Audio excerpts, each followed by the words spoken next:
Chathew. Welcome. How's it going? I hope you're all doing well. It's been a while since we last saw each other. And man, do I have things to talk about. I have so many things to talk about. I'm alive, and my face doesn't actively hurt anymore, which is great. Let me tell you. Yeah, I know. It's been 84 years. It's been since Tuesday. It hasn't actually been that long. Teeth. Yes, teeth. I actually don't know how visible it is on... it's a little visible. My teeth just look extra shiny. That's really all it is. My teeth are just extra shiny. Which is good. Because up close, they look horrifying. But yes, Diabor, I got Invisalign. So, let's go back on Wednesday. On Wednesday, I went and I got Invisalign. I had been planning to do this for a while, but the main reason, it's a cosmetic thing, but also my lower teeth are quite crowded. The teeth in my lower jaw are quite crowded, and that causes problems for brushing because plaque builds up in the, because of how crowded they are, they, overlap each other, and it builds up in between them. And that causes problems for me at the dentist because when it comes time to go to the dentist, they're like, all right, we're going to have to get the scaler out. And then they have to go, mining between my teeth with a little metal scaler to, and they're just, hauling on it, trying to tear the plaque out from between my teeth. And it feels like my teeth are being torn out. And it's just it's just deeply unpleasant. So I'd been thinking about it for a while. I also have this gap in between my front teeth, and so I bit the bullet and I spent the money and I did my consult.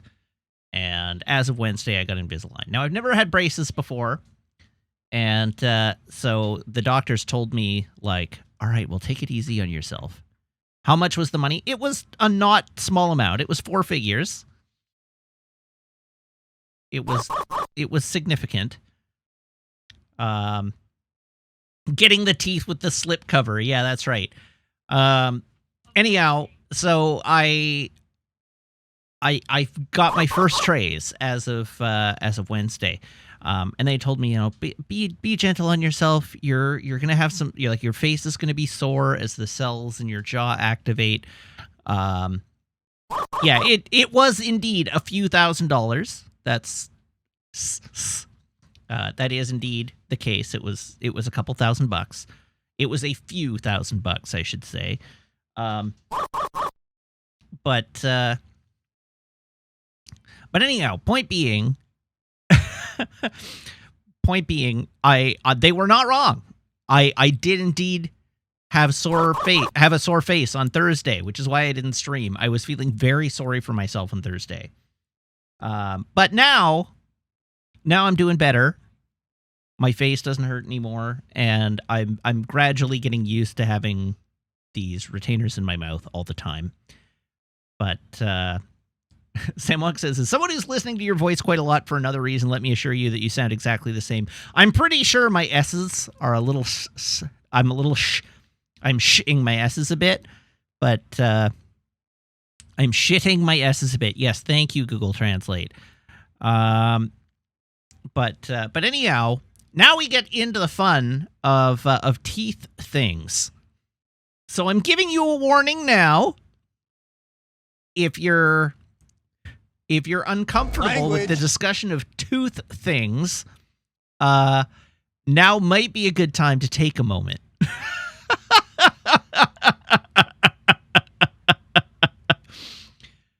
Because what they do, if you've got crowded teeth, is a process called, is it IVR? IBR? IDR?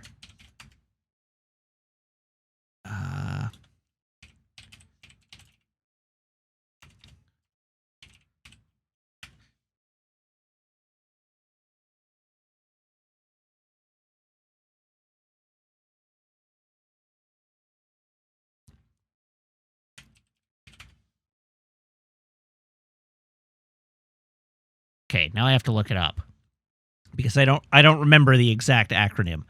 Oh,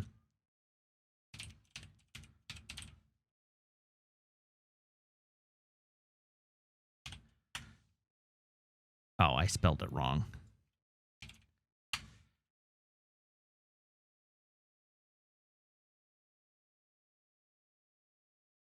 There we go. I'm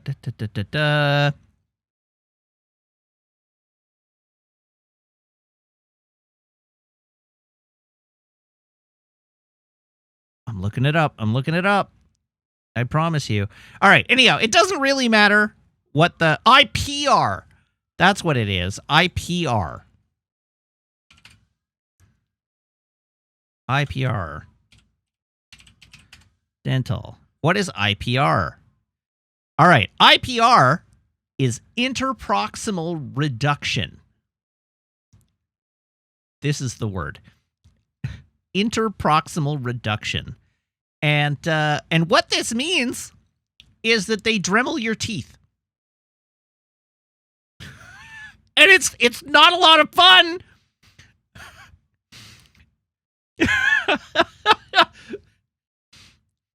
So, truth be told, it doesn't start with the Dremel.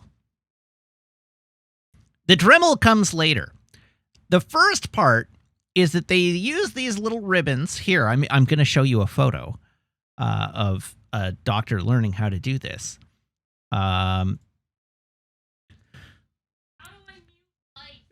Meg is like, how do I mute life? So yeah, they start with these little metal strips that have like a cheese grater punched into them.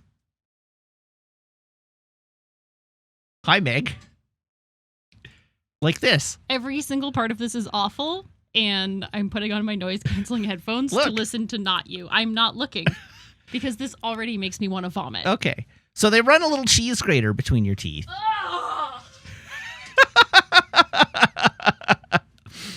And that they do that first to start to create space. And then once there's 1 millimeter of space created by the cheese grater, then they can start Dremeling because they have enough room that they can fit the Dremel in. And they use a little flywheel, and they abrade away an amount of enamel from the edges of your teeth. And in my case, I needed 0.5 millimeters of space between several teeth in order to fit it all. And so I got, oh my God, it was like 2 hours of having my teeth Dremeled. Just like, and anyhow, everything was fine, except they did catch my lip with the Dremel at one point, so I got a laceration on the inside of my lip, where the Dremel went. But anyhow, it didn't hurt because they numbed me up. They numbed me up real good. I was so full of local anesthetic, you have no idea. I didn't feel any of it. I understood what was happening, and I could hear the sounds, and I could smell the burning enamel. And but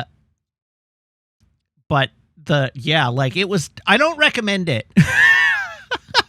It was not an experience that I was quite prepared for the horrors of. It was the kind of thing that you would expect them to do, like a form of torture they would employ in a James Bond movie. I'm still not over the fact that some of my teeth are the shape that are different shapes now. One of my teeth is way narrower because of the way my teeth are crowded. They had to take space off both sides of one of my teeth. And so my tooth is like visibly narrower now, which is very weird. But anyhow, I had that done. And I think I told Meg earlier today that I am officially done with having these retainers in my mouth. I am officially sick of it. Today is day 5. I haven't even made it a week yet.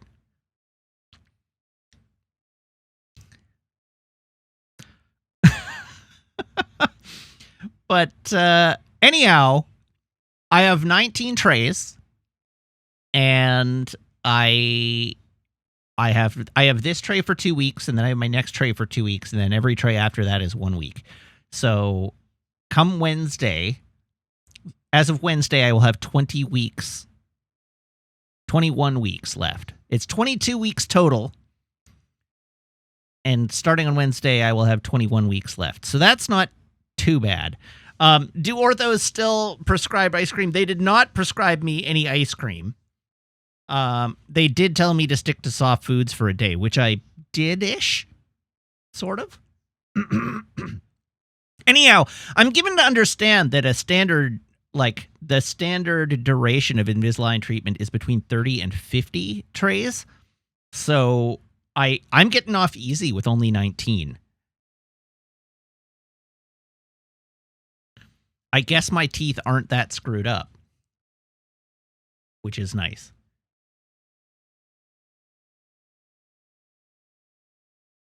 Anyhow, as I say, I had learned to live with the crowded teeth from a cosmetic perspective. It's not really a cosmetic thing. But I did want to stop having them just raking plaque out from between my teeth every 6 months. So that's what I went in for. And I will be glad when this whole process is over and my teeth are straighter. And I don't have to deal with that anymore. Of course, I've seen the simulation of how my teeth are going to end up. And so then once it's all done, I am going to have some cosmetic stuff done to make my bite look a way that I like. Because I'm used to this and I don't like I do, but it's because of the way my teeth have worn over the years. When everything is realigned, there will be some imbalances and things won't be edges won't be straight.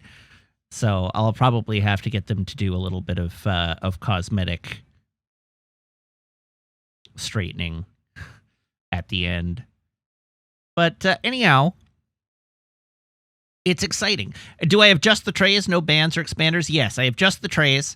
They considered, so my molars in my mouth are not aligned properly. They tilt inwards a little bit. All of my molars do. So they only touch on the outside. There's a gap between my molars like this. And they talked about straightening my molars out so that the bite would be straight, but then they decided not to do that. I don't know why they decided not to do that, but they decided not to do that. It doesn't matter. But I have my bite is fine. I don't have an overbite or an underbite or anything like that. So there's no elastics or anything. Honestly, the worst part of this whole thing, I can deal with having the retainers in, although it makes my lips really dry. I'm struggling with how dry my lips are. And so that's an adjustment. But the worst thing is for the Invisalign liners, they put attach points on your teeth. And there's a whole process where they use a hardening resin. And so they put the resin on your teeth, and then they put a mold on they put a special Invisaligner mold on your teeth that creates these little anchor points. And some of them are very sharp. They have sharp edges. But I've got 2 on the front of each of my top front teeth, and I have some on the backs of my canine teeth and stuff like that. And when I take the liners off, so when the liners are in, it's like wearing a mouth guard all the time. When I take them out, the anchor points are like having little barnacles growing on my teeth. And I don't like that sensation at all. I'm not a fan of it.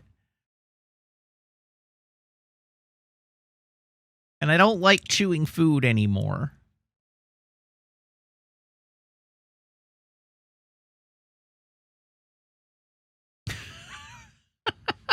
But I don't like having the barnacles on my teeth. This is the worst part. Anyhow, so that's enough about my teeth. That's enough about my teeth. But anyhow, so what else? What else? Is the carpet worse than the barnacle? The carpet is better than the barnacle. Carpet teeth, strictly superior to barnacle teeth. Anyway, as I say, today is day 5, so I'm not surprised that I'm not used to them yet, but I'm getting there. The attachments do smooth off. That's good to know. I'm looking forward to that. So what else has gone on? I owe a bunch of thank yous, for one. Because, wow, we've gotten up to 97 subs. We're merely 3 away. Now I have to scroll all the way down to everything that's happened.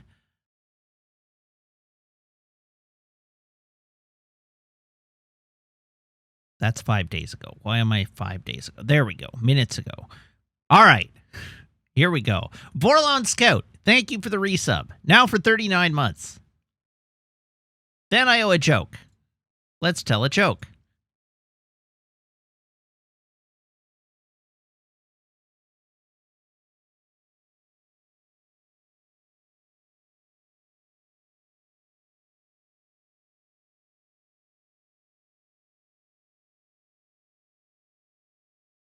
What is the difference between an introverted engineer and an extroverted engineer?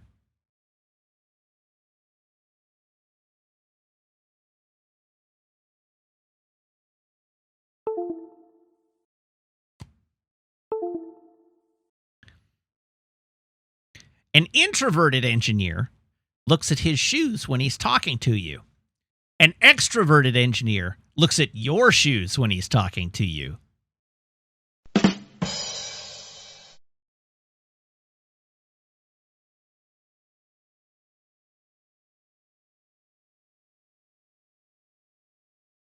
D-. Yeah, that's fair.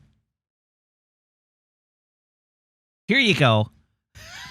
I'll give you a replacement joke for you. I burnt a Hawaiian pizza. I should have used a lower temperature.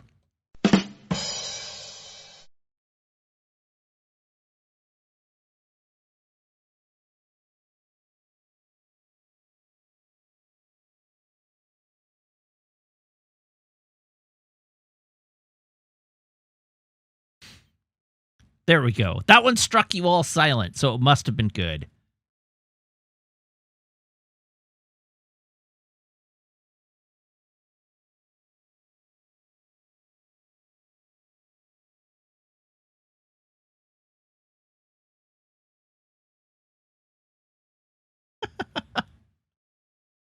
All right.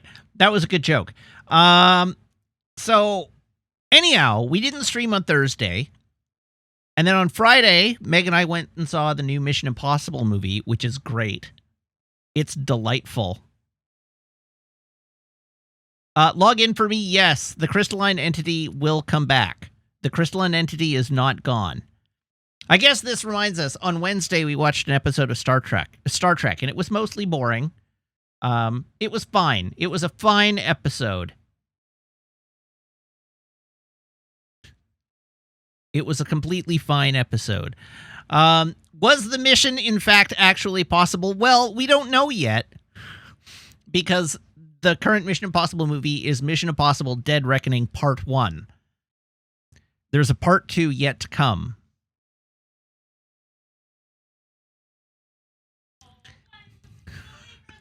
So we don't really know if the mission is possible yet. Well, we sort of do. The mission that they set out to accomplish in this movie did get completed. So it was possible, but the complete mission we don't know. Anyway, it was good. It was a good movie. The Mission Impossible movies are great. You should watch them. Because they're a lot of fun. And next week, it's Barbie. Next week, Meg and I are going to... Well, this Friday, Meg and I are going to see Barbie. And that'll also be fun, I hope.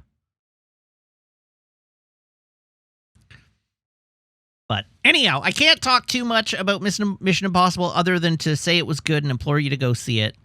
No, we're not doing the double feature with Oppenheimer. I want to see Oppenheimer in IMAX, so I'm waiting for the week 2 tickets to become available. But I'm not doing the double feature.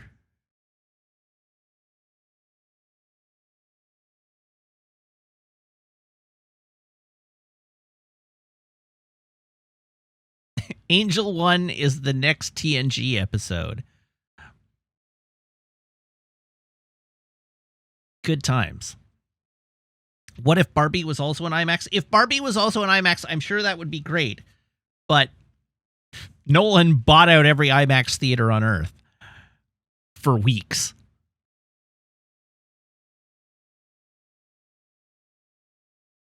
So you can't see Barbie in IMAX. It is not available.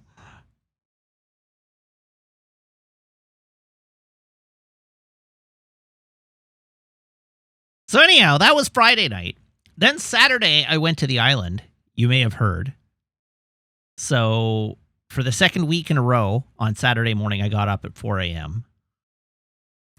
And then yesterday, I went to Vancouver Island. And then I came home yesterday. It was a whirlwind tour. I delivered some IKEA stuff to Load and Rerun, and I also I created some content.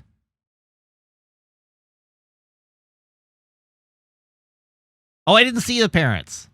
I went to Loading Ready Run. I did a thing. I created some content with Loading Ready Run. That's all I can or will tell you. But I did create some content. Taking a shit isn't content creation. That's what you think. You should know better than this, because in the deep lore of Loading Ready Run, you may recall a joke about Morgan pooping a queue. That was a thing that happened, and it became content. Hi, Meg. You were going to say something clever, but then I put all thoughts out of your head with pooping a queue. There's nothing I can... say that one-up's pooping a queue? Yeah. There's nothing. Nothing. Nope. We're done here.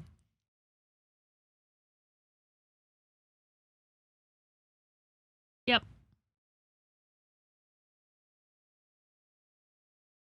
Yep. Hi. Did you mention that we went to IKEA after you had your teeth done? Oh, yeah. We went to IKEA while I was still, on Wednesday evening, while I was still, grumpy about my teeth. As your anesthetic was wearing off? Oh, as my anesthetic was wearing off, yeah. We survived. We did. It turns out that if you go to IKEA on a Wednesday evening at 6:30, it's pretty it's pretty nice. It's relatively humane. But I was quite grumpy. I was just very grumpy. Yeah. Poor. Yeah. Poor you. Poor me.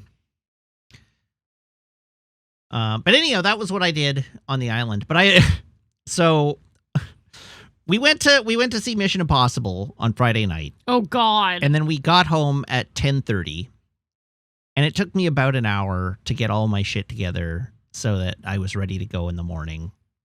And I got into bed around 11:30, and that's earlier than I normally go to bed, so it took me a while to fall asleep. So I fell asleep around midnight. And then I woke up at 4 in the morning. And I left the house to head to the ferry at 4:30 because I needed to be at the ferry by 5:15 in order to fulfill my reservation on the boat. And you have to be there between 60 and 30 minutes ahead of time, and I didn't want to be cutting it close.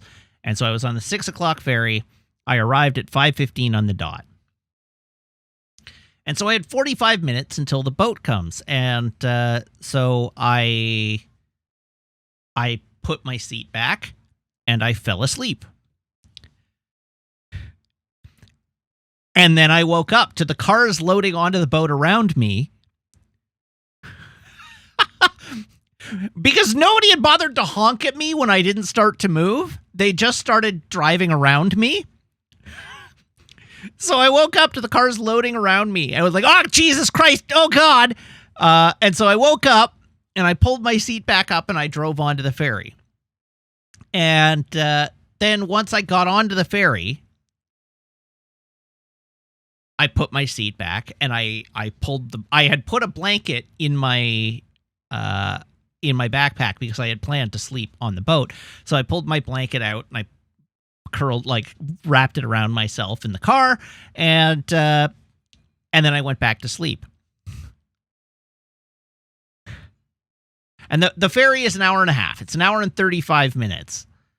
And so anyhow, I got on the boat, put my seat back, fell asleep, and woke up to a ferry employee knocking on my window because they had unloaded my row from the boat after we had docked and I hadn't moved my car.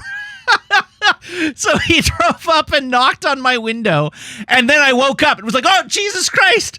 Oh, God! And so I turned my car on and I drove off. And having been shocked awake, I was super groggy and bleary-eyed. And I had to drive the entire Pat Bay Highway into Victoria, which is like a 30-minute drive, groggy and bleary-eyed. And anyhow, in an effort to recombobulate myself, I pulled into the parking lot of a mall, knocked my seat back, slept for another half hour, and then woke up naturally. And then I felt fine. After I woke up naturally, I felt fine. So I went and got a coffee, which is 2 shots of espresso, and a muffin. And I ate my muffin. Sam says, I gotta say, that story from the perspective of a ferry worker is the start of a Law and Order episode. You know what? I'm sure that they have to knock on somebody's window to wake them up once a sailing. It is not an uncommon occurrence. I am definitely not the only person who's done this. But one day, I'm sure, it would not surprise me if it has happened in the past where they go to wake somebody up and they've died in their sleep. Anyhow, so I had my muffin, I had my coffee. Then I went and got another coffee, this time from Hey Happy. So that was another 2 shots of espresso. And then I went to the hobby shop at Hillside Mall in Victoria and looked at all the Gundams. And then I got another coffee, so another 2 shots of espresso. And then I met up with James and we went to the Loading Ready Run office and we made content. And then after that, I went out with Serge to another coffee shop in Victoria. And I had an espresso tonic at Serge's suggestion, and had the vodka tonic, which was another 2 shots of espresso. So altogether, I had 8 shots of espresso yesterday between the hours of 8 a.m. and 2 p.m. Well, between the hours of 8 a.m. and 3 p.m., I had 8 shots of espresso.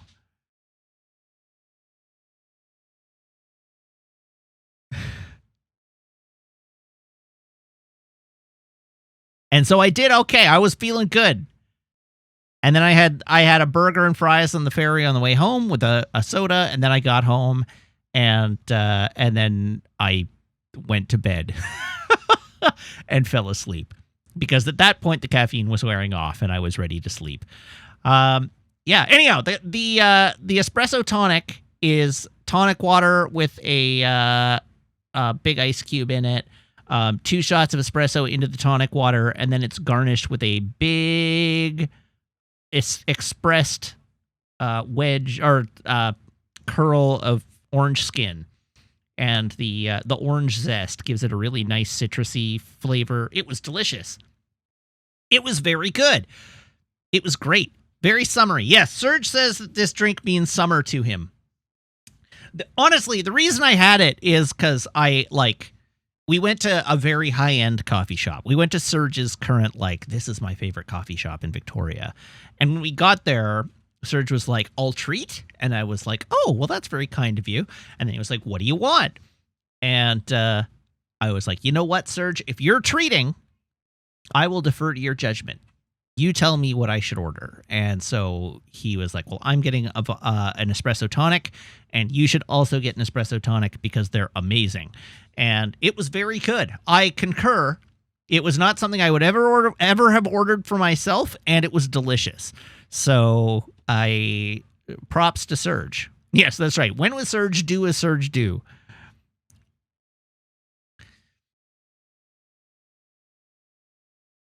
So there you go.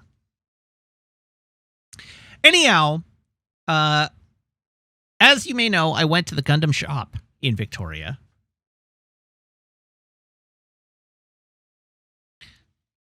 And while at the Gundam shop, I definitely didn't buy anything.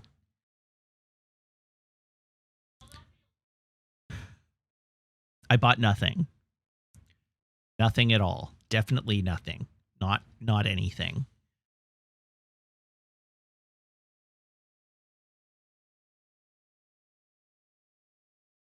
Now chat is saying I stole it.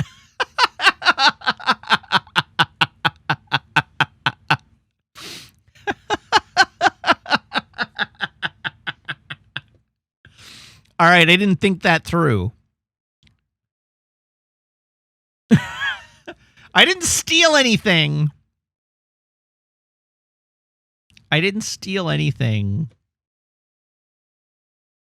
But I did in fact buy Slager's GM. The reason being that the color on it is so pretty. Oh, right. P. Bandai does the music.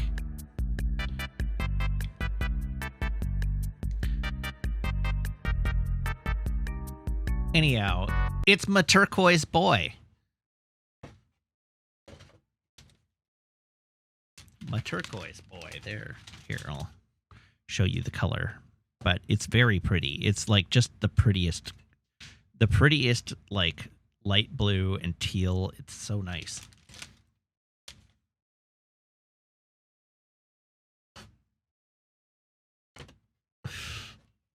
Siva Kratos says, what is a Slager? Slager Law is a character in Mobile Suit Gundam. He's a huge douchebag, and you're not supposed to like him. He sucks. Oh my god. He sucks ass. Slager is awful. He is the worst. But he's a GM pilot and a member of the White Base crew for a while.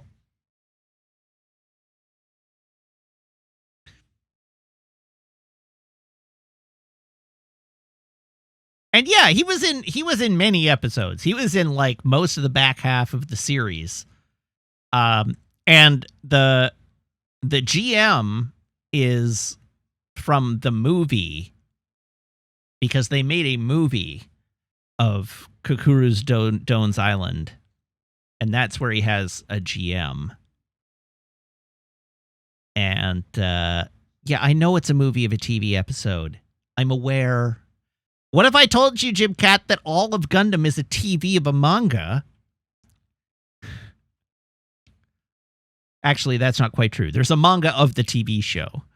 It's the other way around. But in the manga, he has the GM much more often.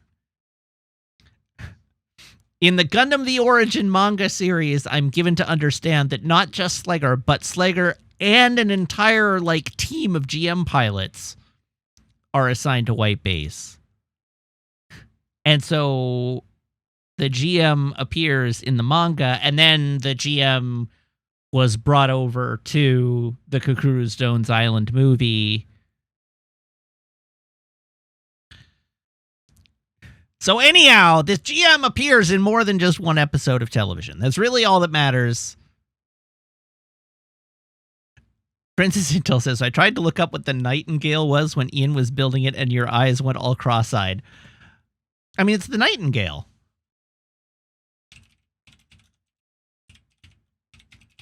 I don't understand why your eyes would go cross-eyed. The MSN-042 Nightingale is a mobile suit introduced in Mobile Suit Gundam Char's Counterattack Beltor Chica's Children.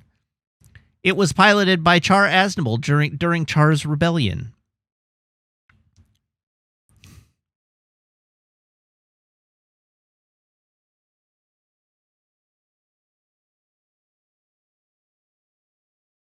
Now I'm reading about it.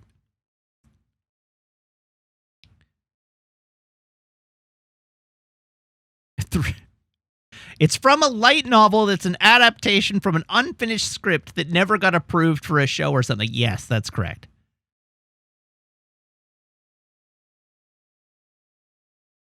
The Nightingale does not, in fact, appear in Char's Counterattack at all. It only appears in the manga of Char's Counterattack. Much like the High New Gundam doesn't appear in Char's Counterattack, but it does appear in the manga of Char's Counterattack. Anyhow, the Nightingale is a very silly suit. And I'm drawing a blank on what the suit he flew in... Was it the Sazabi he flew in Char's Counterattack?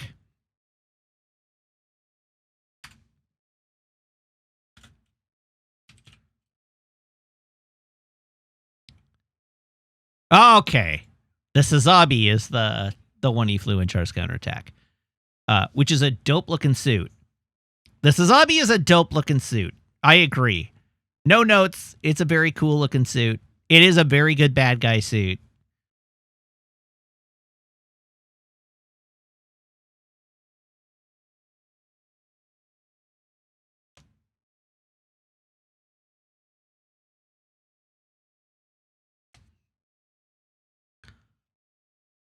Why does the Nightingale look like it's from a seed pod? I don't know. I don't even know what that means.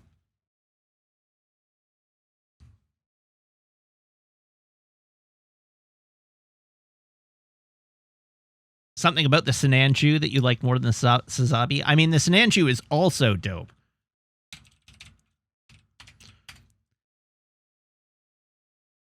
But this is the, like, Sinanju is just a hot-rodded Sinanju Stein. So I honestly think the Sinanju Stein might actually be a better design overall. Anyhow, the important thing here is that I now own Slegger's GM. Hooray. All right. Hold your horses.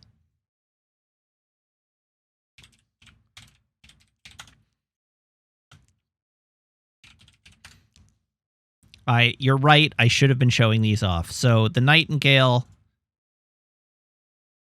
This is what the Nightingale looks like. It's very silly. I'll see if I can find a picture of the Gunpla, the model kit. Oh, that's a CG render. There's the model kit. This is the model kit that Ian built.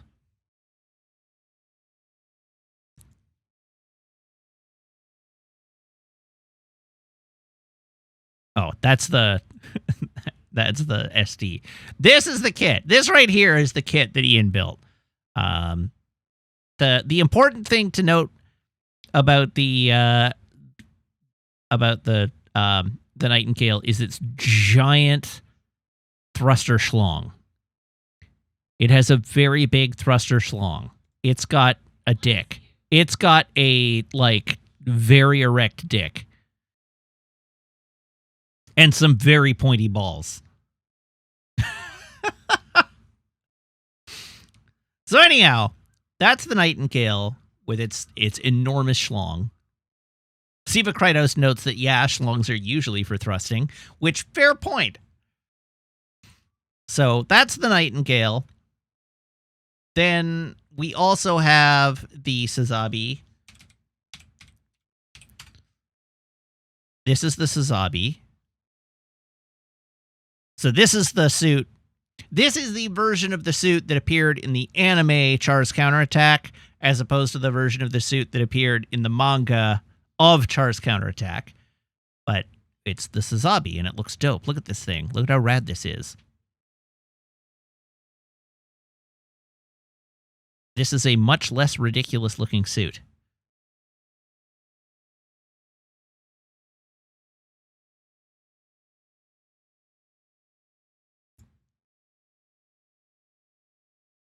Princess Intel says, sure. I mean, it is a much less ridiculous-looking suit. The Sazabi looks dope. And then the Sinanju that we were talking about looks like this. This is the Sinanju. And then, as I said, the Sinanju is just a hot-rodded Sinanju Stein, which looks like this. And so I think I actually just like the Sinanju Stein better.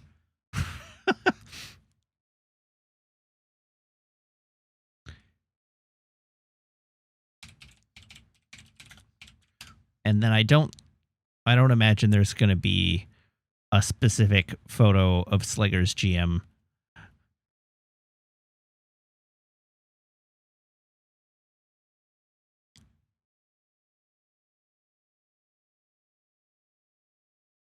But there are definitely, yeah. Slegger's GM. And then, so like, it didn't take me to P Bandai. So yeah, here's what Slegger's GM looks like. And it's just a really nice colorway. I just like the colors. The teal's great. Are the different colors just a paint job, or are they different materials? They are just a paint job.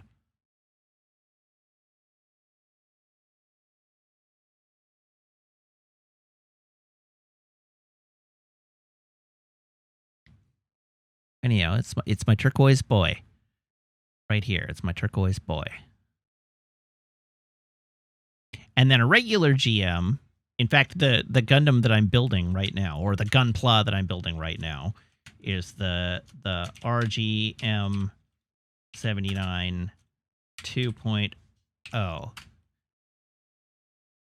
Is this mobile suit, which I showed you a couple of weeks back. And this right here is the same mobile suit as Slegger's GM. This is just the mass production version as opposed to a custom unit. But these are minty boys. Because as opposed to white, they're like mint colored. So they're a minty boy. But this is the kit that I'm working on right now.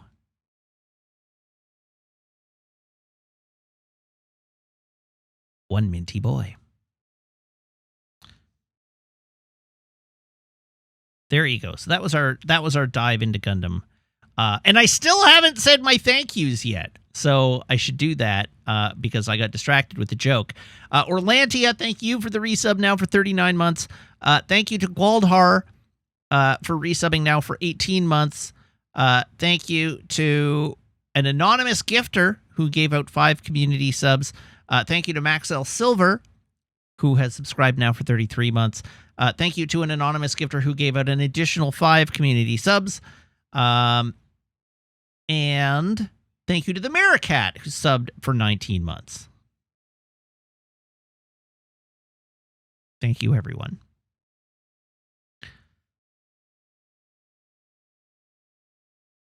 But anyhow, yeah, the different colors are different paint jobs. The red mobile suits, usually driven by Char, sometimes driven by Full Frontal, who is the reincarnation of Char, nominally. At least who fancies himself the reincarnation of Char. Don't talk about Full Frontal. I will. All right. That's it. That's all we've got to talk about. There's nothing else that we have to be concerned with. Definitely not. Samwog says, sorry, why is there a character named Full Frontal? Great question. No further questions. Remember, there's a character named Quattro Bagina as well. Listen, I didn't make up the name, but there is a character named Four Vaginas. I don't know why, but he does exist.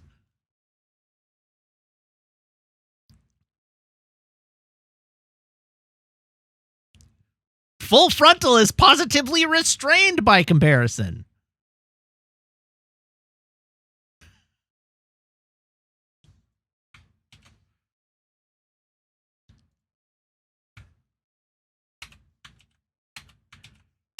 Anyhow, remember I said there was nothing left that we had to talk about? That was a lie. We have a clip review to do. So we're going to...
There we go. So, anyhow, the one thing you should know about this week's clip review is that it's 2 weeks worth of clip reviews.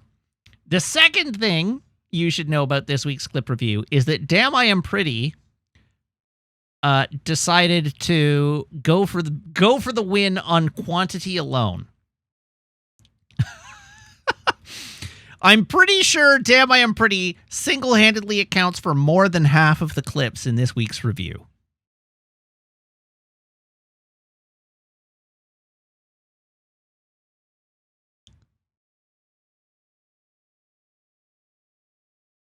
Yes, prolific is correct. Also, the long national nightmare of I Stole Monet's bit is finally over. Because Ghost of Jeff Goldblum apparently forgot to clip Monet's bit 2 weeks ago. And so we don't have a continuation of I Stole Monet's bit.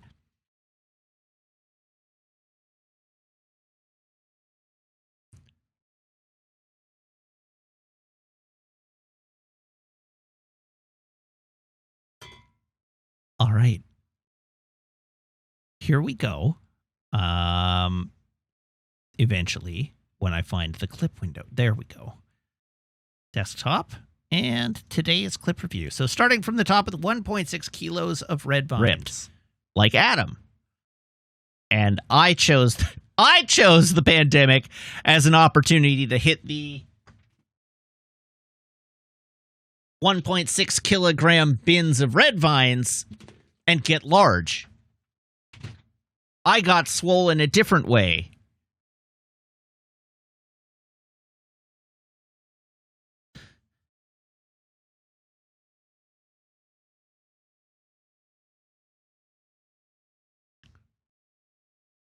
Next up, we have 100% ready.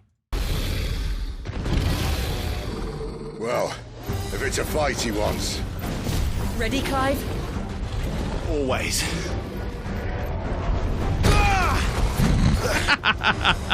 And just immediately get bodied.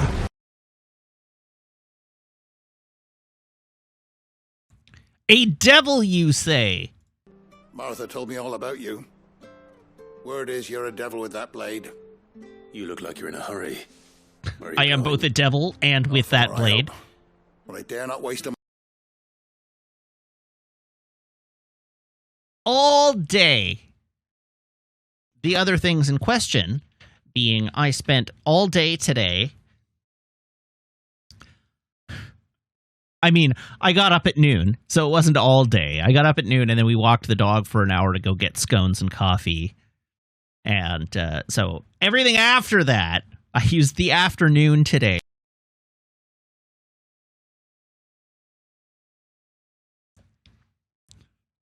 Be more like Raymond. Everybody loves Raymond. Such attitudes don't always go unpunished. Just most of the time. Father! Father! Is this your doing? Of course not. Wolves kill. It's in their nature. Invite one into your home, he's gonna tear your throat out eventually. Same with bearers. Fed or not, they don't lack for fangs. What will folk do when they bite back, I wonder? The realm's less two murderous bastards, and I won't mourn the loss. Here. For their help. It's a terrible quest. That was a great quest. We got to listen to two terrible people be torn apart by wolves. This one is titled Bonk Emoji. The cock and ball.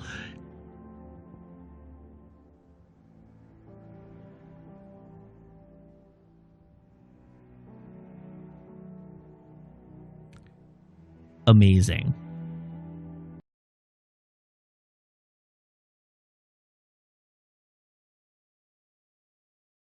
Oh, apparently there's a clip that's out of order. I didn't skip the clip, it's out of order, but I'll do it now, which is, it's not hoarding if it isn't from the hoarding region of France.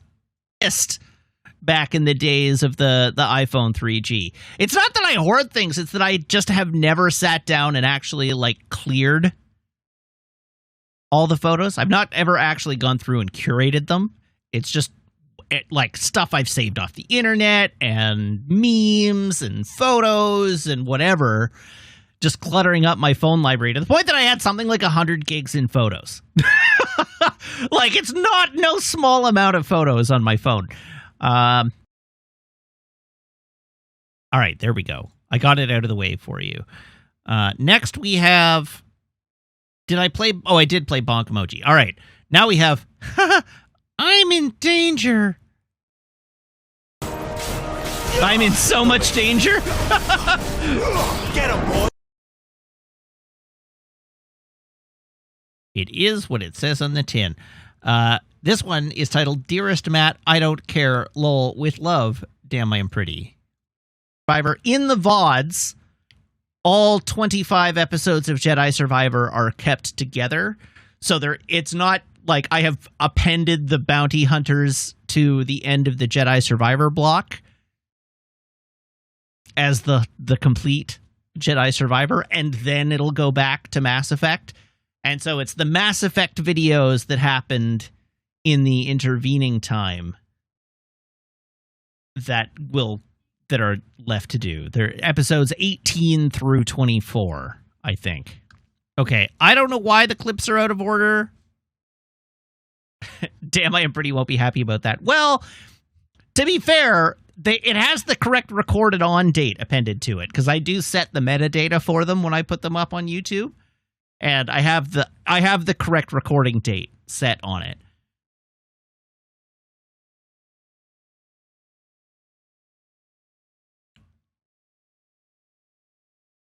I truly don't know. They're in alphabetical order on my end. All right, our next clip is titled Flawless Victory, Part 1. Oh, and when you go crying to your mistress, tell her it was Leon who gave you the pounding. Use all the dirty tricks you want, Brandon.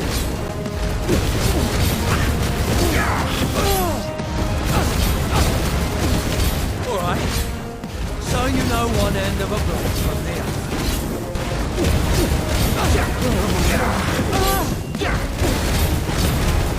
Enough.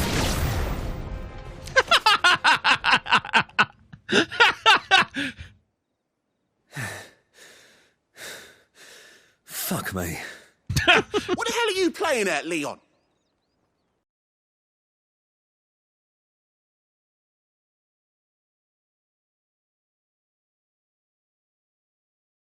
All right, now we have Flawless Victory Part 2. The Part 2. Sword up, bearer. Let's have some fun, shall we? Well, I made his buddy look like a putt, so that's good enough. Win the Dane's favour anyway. I know when to hold my tongue for a start. You got potential. I'll give you that.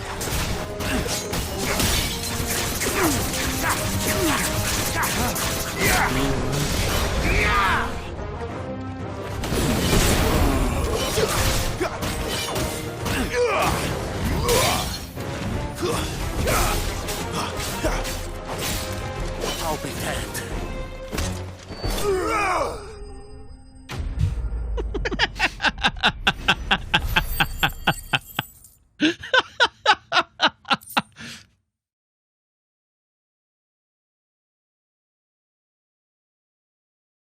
All right, that was Flawless Victories 1 and 2. Now we have Framey Threads. Oh. That's the threads icon. Yeah, that's not... There's no T in it. There should be a T for threads. Yeah, no, it's not a commercial at, but it's an A for this hair came from my asshole. But yeah, it's a pubic hair. I don't know why things got so framey there. That's weird. This clip is titled, I Want Cake. The store is not far. It's too far. What if I told you that we had the technology to have cake brought to you? That is not happening. I'm poor.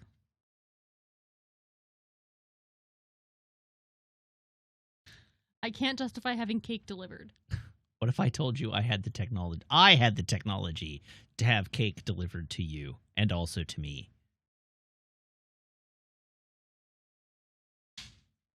I don't want cake that badly. What I don't want... damn kind of cake do you want? No. Tell me. No. What cake? Don't. What? I'm not... No. No. I refuse. All right. I'm trying to buy you cake, but clearly you don't want cake that bad. I'm just going to eat a handful of chocolate chips and it'll be okay.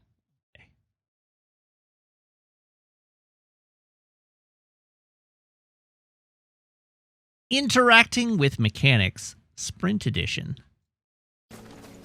Or could I just cruise around and collect the shinies this time? Since I've cleared this area out. Wait, why am I running?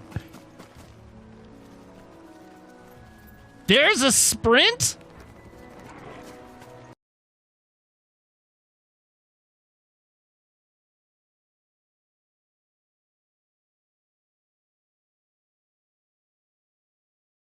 It's not the Beatles. Leron says, it's the strangest thing. You killed all the wasps, but then beetles came and ate the whole crop. No, it's not the Beatles you have to worry about. It's the Catholics.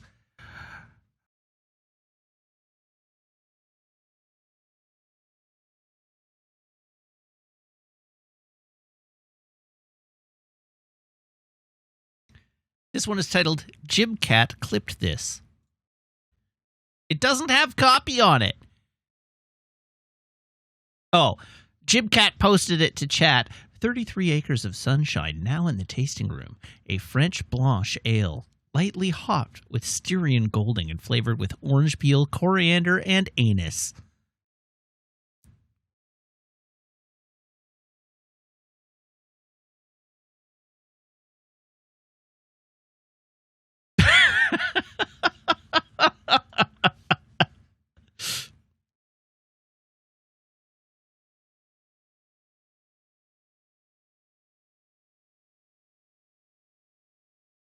Okay, that was Jim Cat. Clip this. Next, we have lies and slander.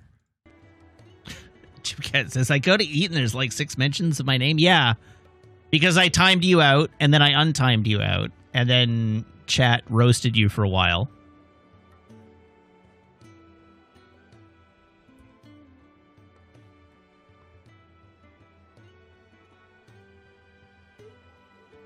And then I came to your defense.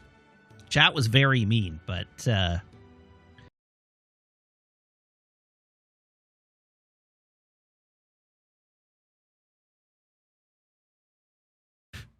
major backstory revelation of Matt Wiggins.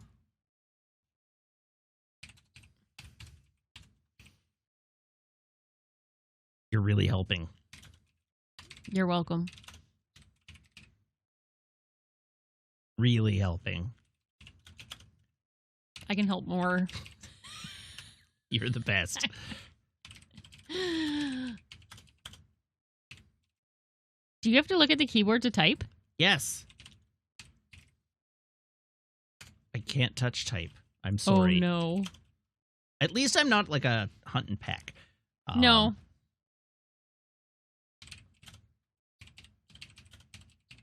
But I've never been able to touch type. I can't touch type. It's a personal failing. That's why I you just can don't have this care that keyboard. much. I hate typing on your keyboard because I can't.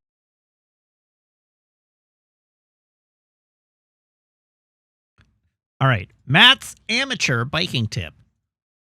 What's my amateur tip? What is my amateur biking tip?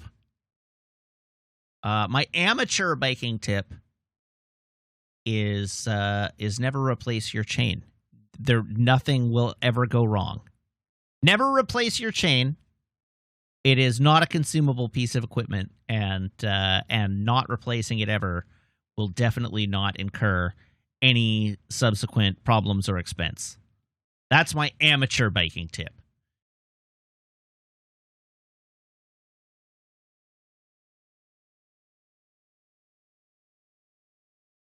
That was my amateur biking tip.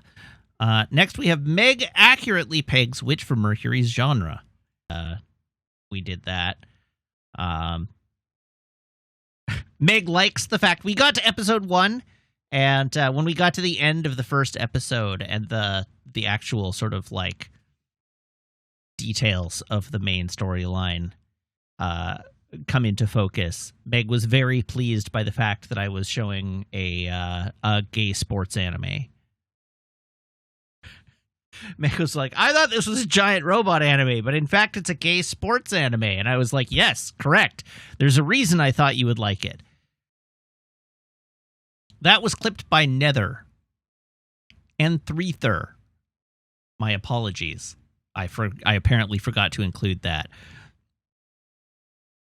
Hello, Foxmar. Hello, Raiders. Welcome.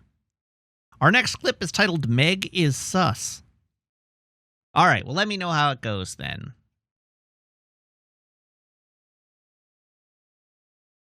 Hi. Hi. I'm arranging the purchase of not a Gundam, not a lightsaber, but a combination of the two. A sword for a Gundam. It's Gundam sized. It's like this big. Okay, you say it's Gundam sized, but like I know how effing big Gundams can get. Okay, I You mean can't fool me. it is in scale to a master grade Gundam. It is a sword, and it is in scale to a master grade Gundam. One of the master grade Gundams that I already own, so it's not like a ridiculous. You bought an accessory. Well, I haven't bought it yet, but It's beautiful. see this dope ass sword. It is a dope ass sword. And yes, it is indeed not 15 meters long. All right, now we have new toy. Who dis? Oh, new toy just dropped. Oh, she's playing with the top of her orb of deliciousness.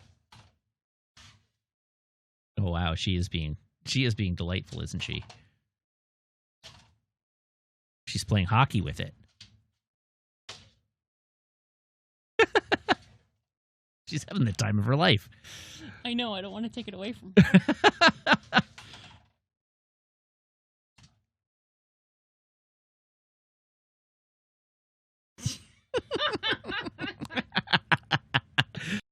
There's no rule in the book that says a dog can't play hockey.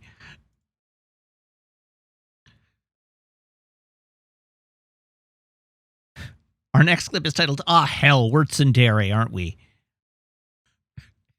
Someone says, "I don't care," says man, describing how his imagination has conjured an image of himself being mocked.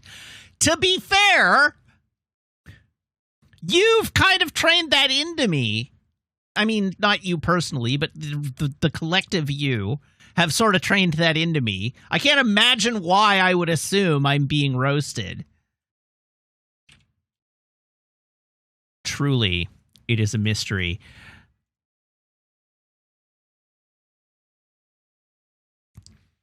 Now we have a clip titled Synchronicity 50. Synchronicity 50.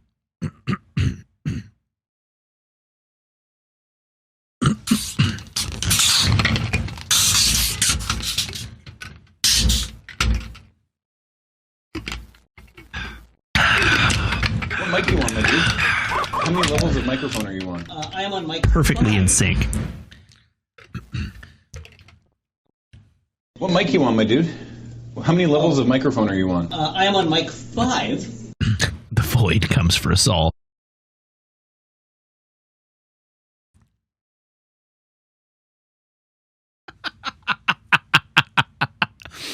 The full title of the clip, for the record, from Monet. I'm looking it up now for you. The full title of the clip was Synchronicity L, I Come Bearing Folk.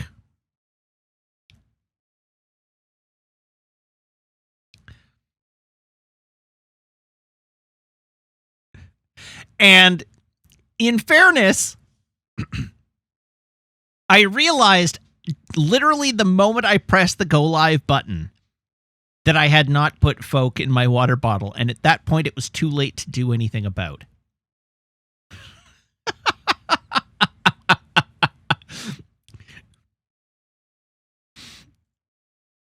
So now I guess every 50 synchronicities I have to have something clear.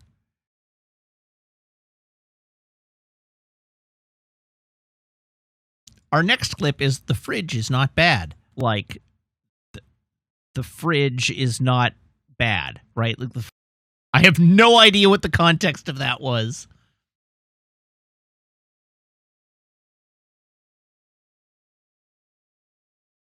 The fridge is not bad.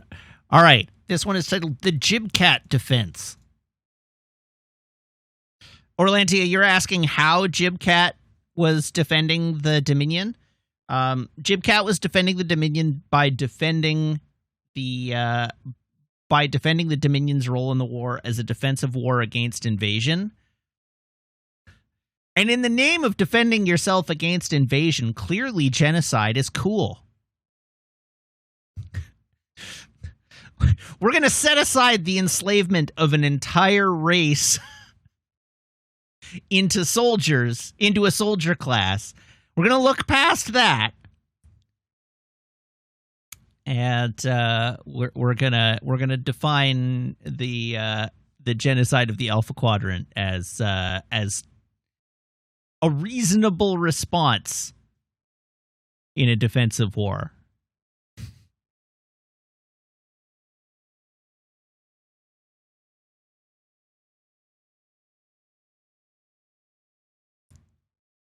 All right, that was the Jibcat defense.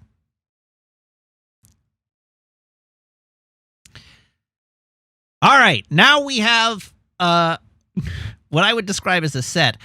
These are the jokes people won. Okay, let's find some jokes. I once had a dream of flooding the whole world with orange soda. But it was all just one big fantasy.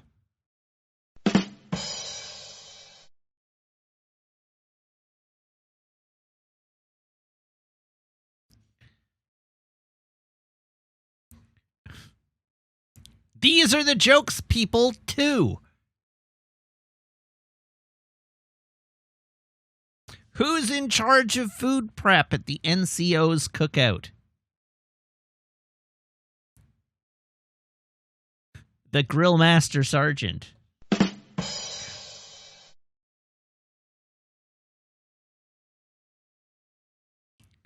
These Are the Jokes People 3.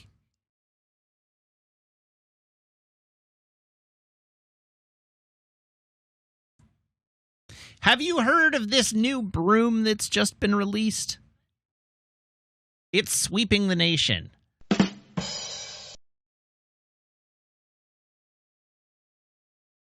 These Are the Jokes People 4. All right, well, that cat's now lying in the dirt.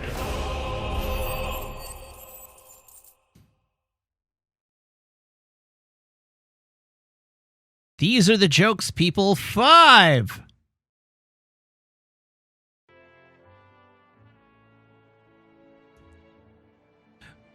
What did the louse say when he was asked to leave?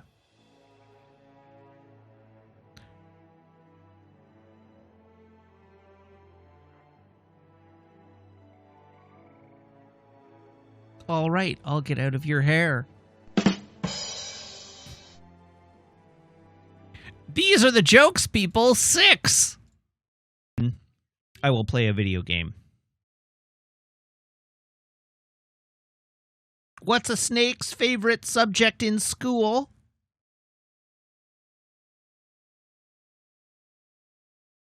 History.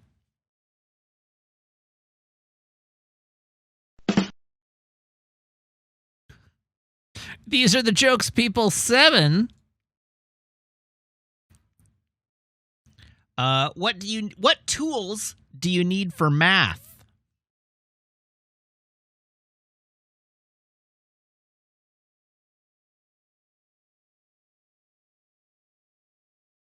You have to bring your multipliers.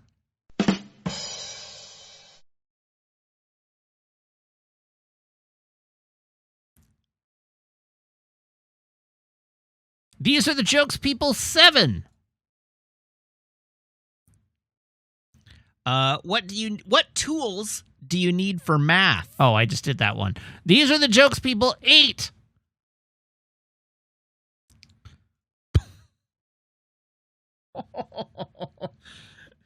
This is just a dumb joke, but it took me a second to get it, and then I got it, and it made me laugh, mostly because of how stupid it is. What do you call a dog with no hind legs and metal testicles?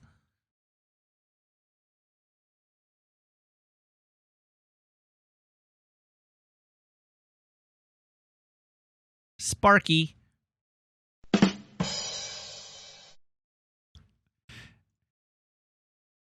These Are the Jokes People 9.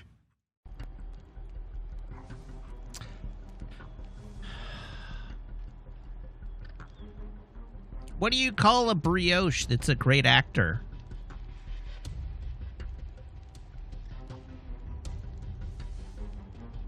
A role model. And finally, These Are the Jokes People 10. Did you know that Egyptians claim there are no crocodiles in their country? But I think they're in denial.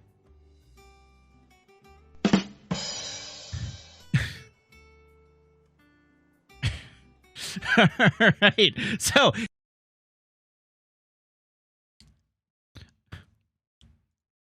that's it for These Are the Jokes, people. Next, we have the things you miss by not being on the Discord. And then yesterday, I mean, many of us sort of had a thing yesterday. We watched all of the Canada Heritage Minutes, and that was fun. That was an enjoyable endeavor. I feel like we had a good time, by and large, watching the Heritage Minutes.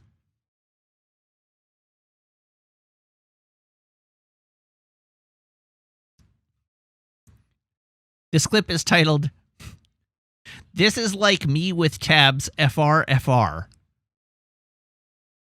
My photos, and I'm like, oh, remember that time that Matt took my phone and took 75 selfies? Yeah, a burst.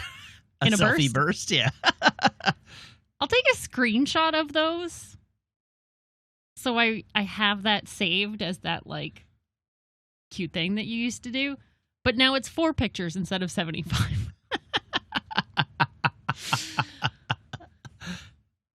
Oh, let's not talk about how many internet tabs I have. It's like at least 47 right now. In a row? Yes. Yeah. Yeah. Just on my phone. That's not counting my laptop. Yeah.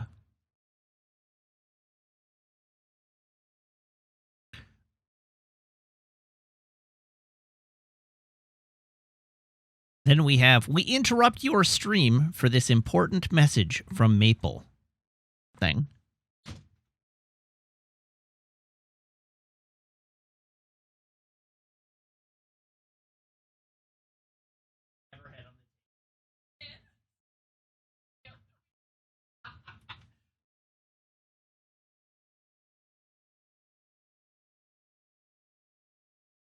Take a picture of it. Okay. Maple is doing a very silly thing.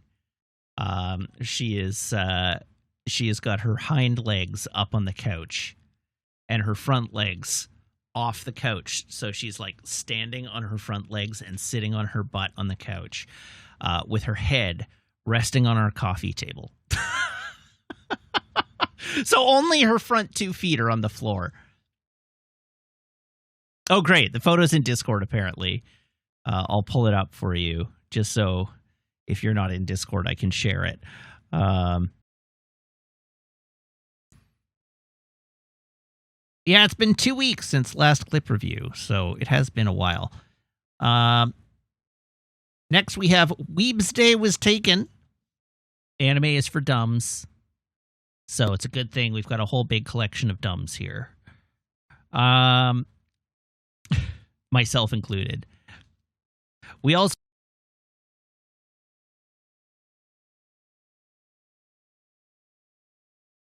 When plushies attack. Or next time.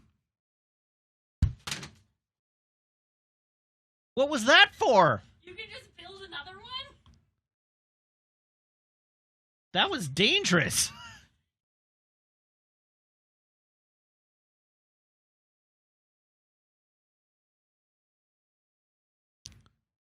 Where am I? All right. This one is your move, FedEx. I lost everything. There's a hole in my damn pack, and fool that I am, I didn't bloody notice. It can't be that bad, surely. How could it be any worse? I'm a courier. I carry things. If I can't do my job right, then what am I good for? I don't know, but Nothing, FedEx guess what? seems to stay in business. Buggered it right up. That means... And that, I lost indeed, everything. There's a... is our last clip of the week. That's it. The clip review is over.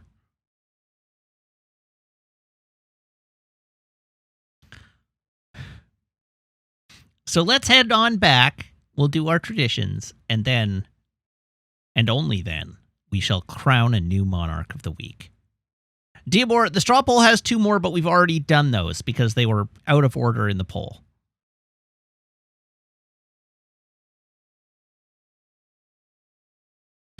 All right, here we go. Are you ready? Let's go.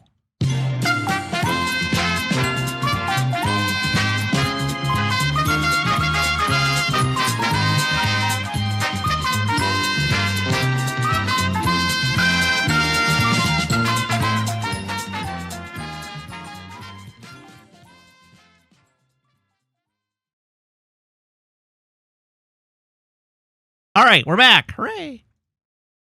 Let's do our traditions, shall we? First, here is my phone.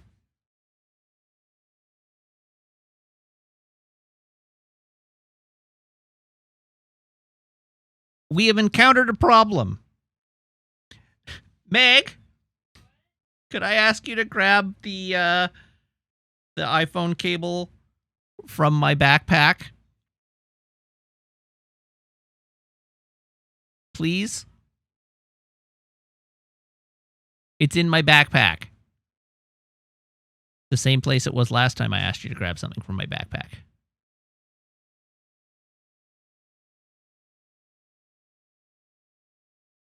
I may have taken my phone cable with me to the island and forgotten to put it back.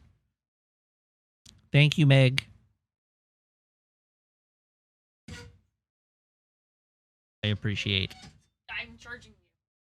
What are you charging me? A smooch. Got him.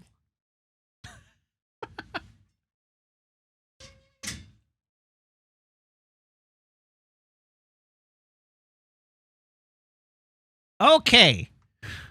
Here's my phone. Here is my phone cable. Everybody please brace your ear holes.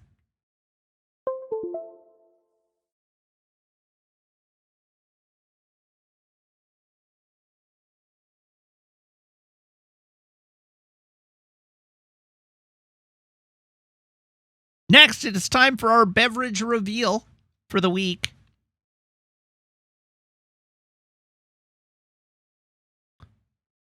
Garçon, can I have a drum roll, please?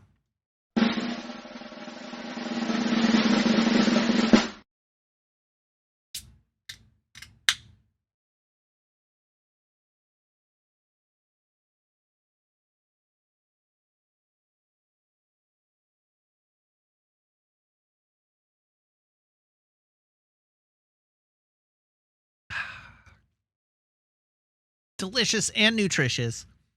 It is a 33 Acres of Sunshine French Blanche Ale. So I don't have to read the copy because the copy was read during the clip review.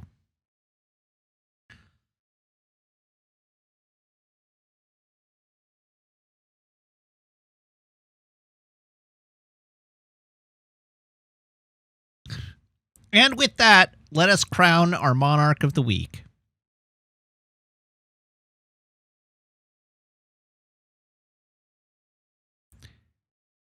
We do, in fact, have a new monarch this week.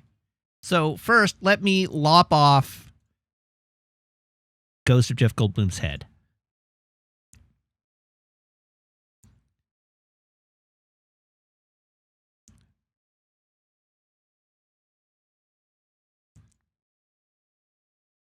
Ghost of Jeff Goldblum is now even more ghostly than before.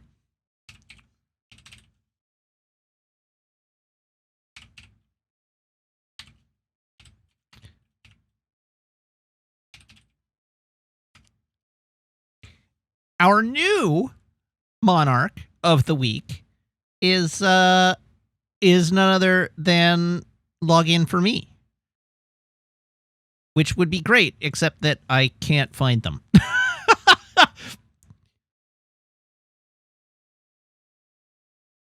I figured that out. Rolls. Let's try this again.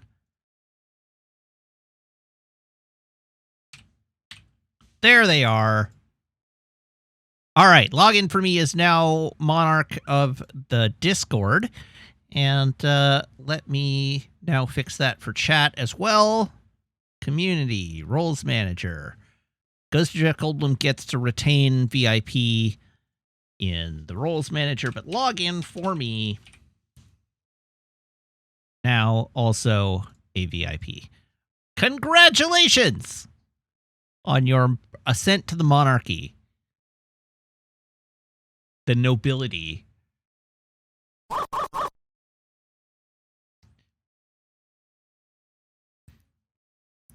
Also, Minay just subscribed, so thank you, Minay. I don't know why that hasn't appeared in the... Oh, because Vorlon Scout gifted a sub to Minay. Thank you, Vorlon Scout, for the gift sub. For the record, that gift sub brings us to 2 away from the 100 that I had hoped for. We are only 2 away from 100.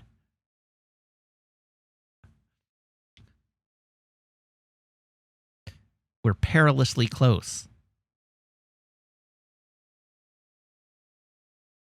What is the reward? I don't have a reward in mind. Oh, sorry, you're right. It is 3 away. Oh, an anonymous gifter. Thank you very much for the 2 subs. Congratulations to Rita, Spirit Hunter, and Serafina.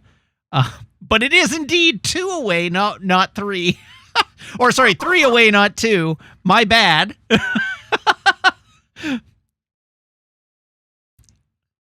That was perhaps my fault.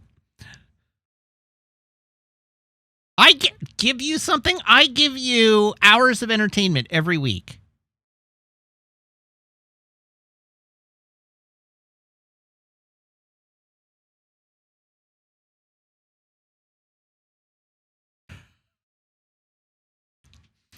Compliment Jim Cat's cats. You would need to be a lot higher than 100 subs.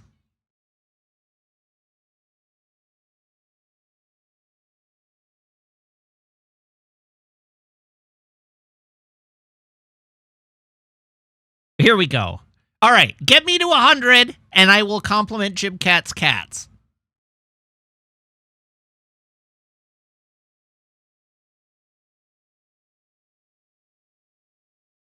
With a compliment of my choosing.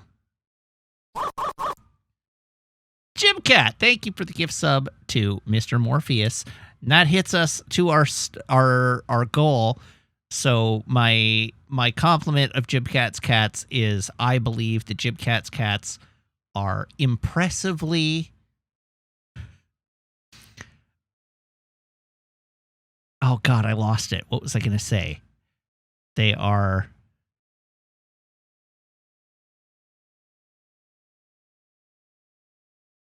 impressively feline.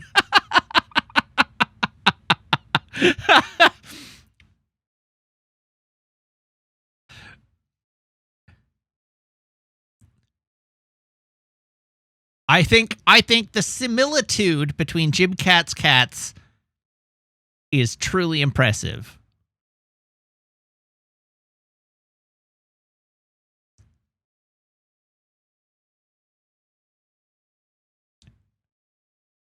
It's like Jim Cat may own 4 cats, but it's like he owns 1.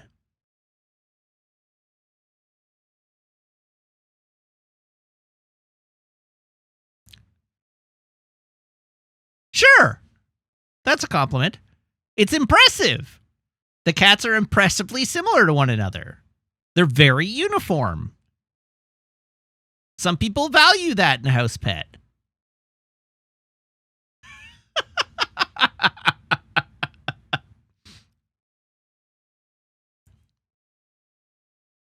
I mean, I can't compliment any one of Jim Cat's cats individually because I can't tell them apart.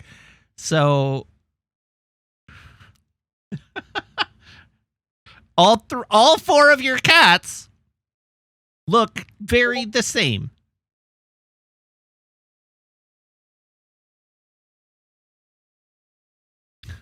Uh-oh. Who's messaging me now?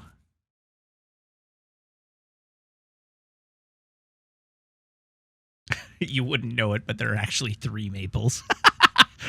It's like you see the credits of a movie and they've got 6 dogs playing 1 dog.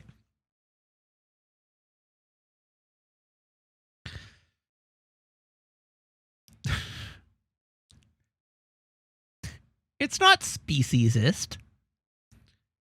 I'm complimenting how much they look alike. I think it's a good thing. It hides their numbers.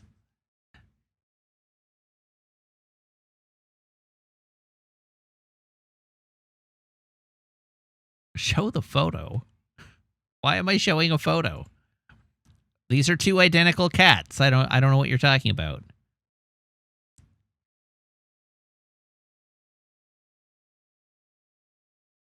Look at these 2. Oh, that didn't work.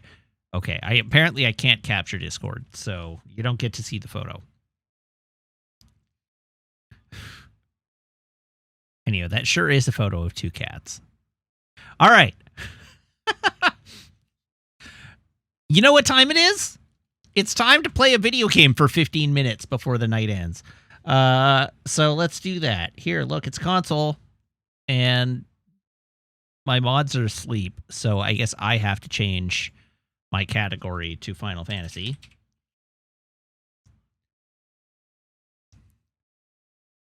And now I have to tell another joke.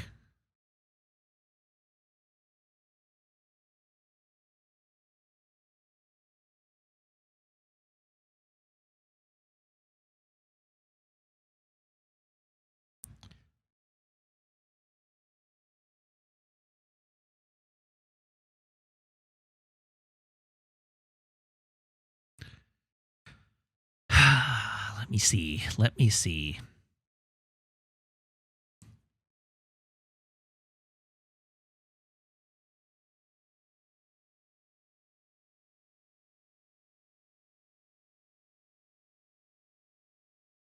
What is the best type of tree to build a house with?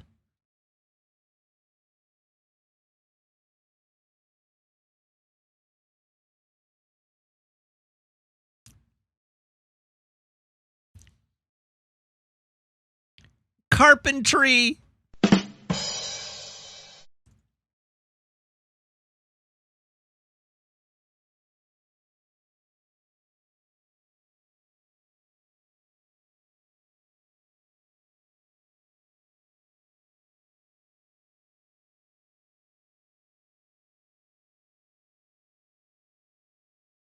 B-, good enough. Let's play a video game.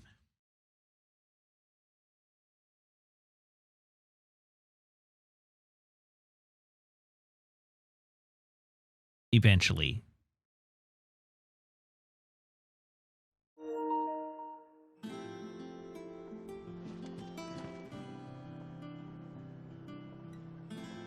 Oh, we got side quests.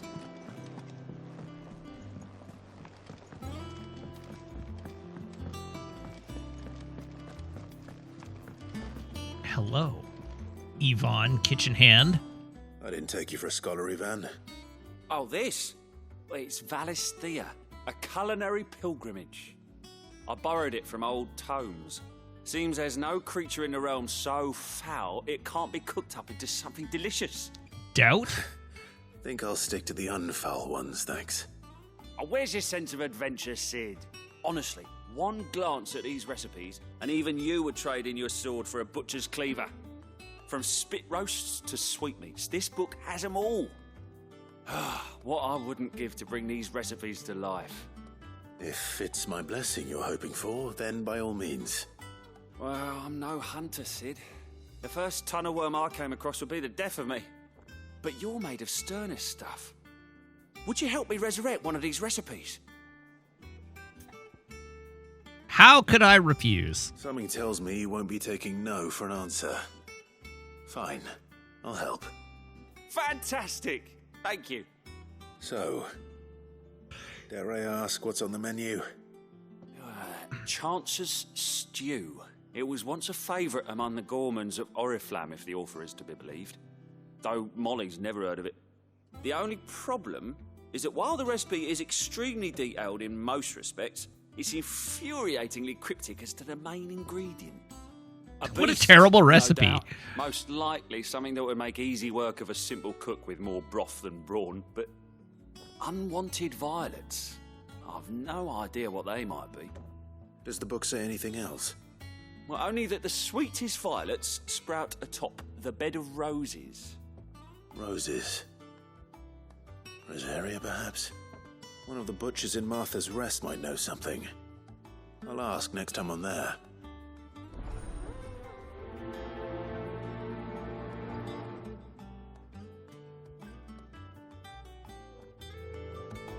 All right, there's one side quest activated.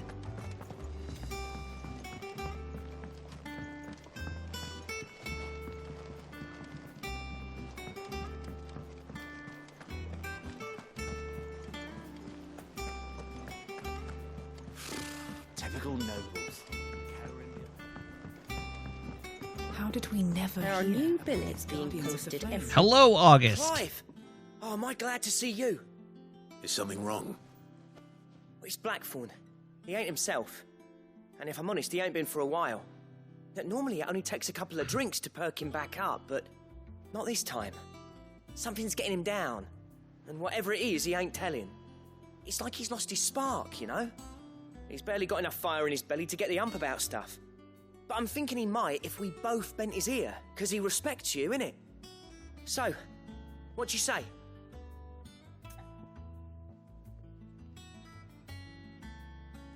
If you think it'll help. Fine. If you think it will help. I knew you'd understand. But if he doesn't want to talk, we let him be. He'll open up when he's ready. All right. Now, he'll only smell a rat if we both turn up at once. So, I'll go first, and you can meet us at the forge. This Wait guy a bit, sounds like then Tom head over when Holland. you're ready. He looks 70, but he sounds like Tom Holland.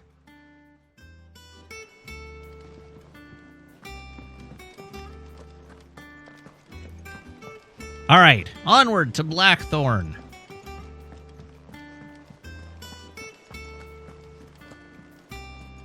Well, he's talking like Tom Holland with a different accent. That monster's taken quite a liking to Lady Karen. Oh, dear me.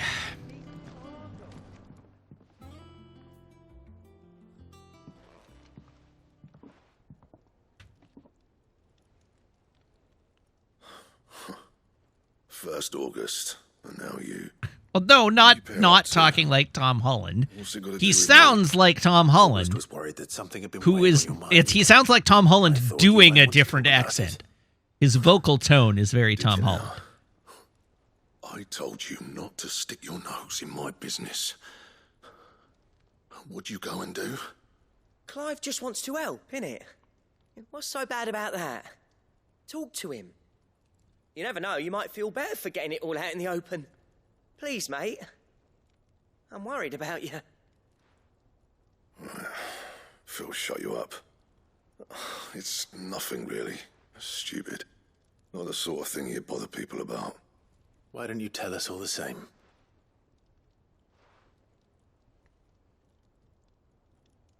Karen and I have an arrangement. I keep an eye on Goots, and she shows me what the competition's up to. Interesting arms and armor, things like that. Anyway, the other day, she shows me a cuirass she's come by. Masterpiece of level work. Light, supple, and tougher than it had any right to be. Made my stuff look like every clumsy shit. I should have brought the bastard thing there and then just to study it, but I was too proud. And now every time I reach for my hammer, I'm reminded that I'm not the craftsman I thought I was. There. You happy? You got what you came for? Now piss off. All right. We're going.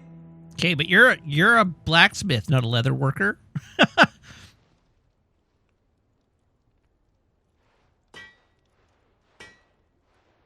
That's not going to help you cure leather. I always thought of old Blackthorn as a bit of a force of nature. Like a storm cloud full of ale. Didn't think anything could rattle him. Least of all a stupid piece of leather. Blackthorn's always taken pride in his craft. Questioning it means questioning himself. Something tells me this is only going to get worse. If he has doubts, it will affect his work, which will only add to his problems. We need to nip this in the bud. I couldn't agree more. He said he should have bought that cuirass. Perhaps we should track it Cuirass. down for him. Assuming you're happy to help, that is. Too bloody right I am. Glad to hear it. First things first, then. We need to speak to Karen. A cuirass is what you use on hemorrhoids.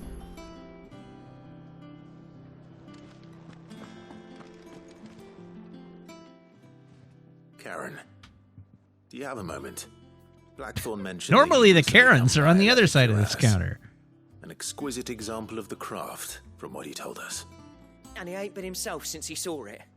So we thought we'd buy it for him. Sorry, sold it already. Didn't think Blackthorn cared for it the way he turned his nose up. But it was nicely put together, that's for certain. Even if the bloke who made it is a bit of an odd one. Happened across him on my travels. Makes all his stuff to order, but the fella who commissioned it refused to pay. He didn't like the colour of summit. So I took it off his hands for a fair price. You don't know where we might find him, do you? Like I said, he's a bit of an odd one. Doesn't even have a workshop. He don't trust hunters neither, which means he spends as much time out tracking beasties as he does working their hides. I see. He works the hides of He did beasties? tell me something, though. Jesus, this game is M-rated. His next commission's for a set of griffin hide greaves. Here, there's a griffin on the hunt board. The curse breakers were placing bets on who'd bag it. Now, where the bleeding hell was it sighted? Somewhere in Sambrec, maybe? Care Northern, that was it. Thank you, Karen. We'd be lost without you. At least you admit it. So, it sounds like going after that griffin might be the best chance we have of finding our roaming leatherworker. I'll leave the hunting to you if you don't mind. While you get on with that, I'll ask around the markets. See if I can't sniff out who he is and where he's hiding. Good idea. Hopefully one of us will be able to track him down.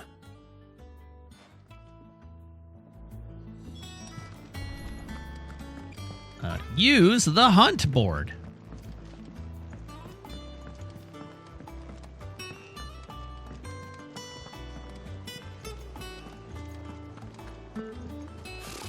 Typical nobles.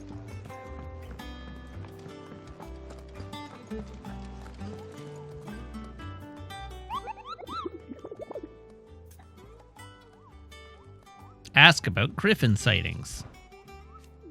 Did I hear you say you were hoping to hunt down a griffin, Kupo? Then do I have the billet for you, Kupo? An especially horrible one the locals call Dozmare.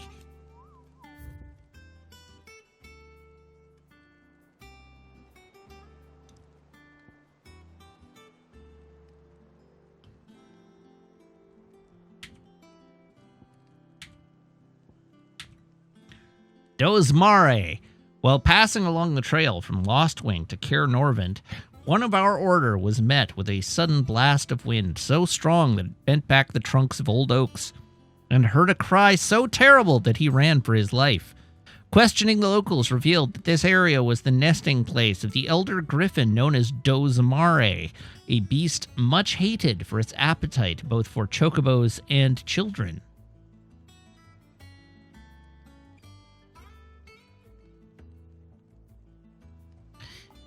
Okay, I have taken screenshots of the hunt, so let me pull the...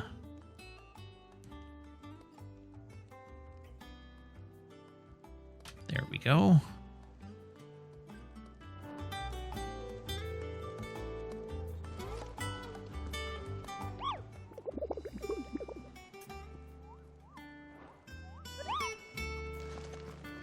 All right, let's speak with Vivian.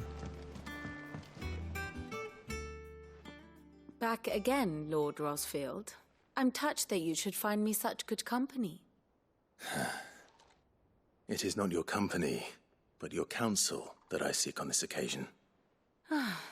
Ever the charmer. What will it be today, then? The Iron Kingdom. I need to know what to expect. You'll soon be setting sail for Drake's A lot of Breath, fish. then, I take it. The mother crystal that rises from the boiling sea. There was a time when a true-blooded Rosarian had only to brave the waves to visit it. But then the Ironblood made their move.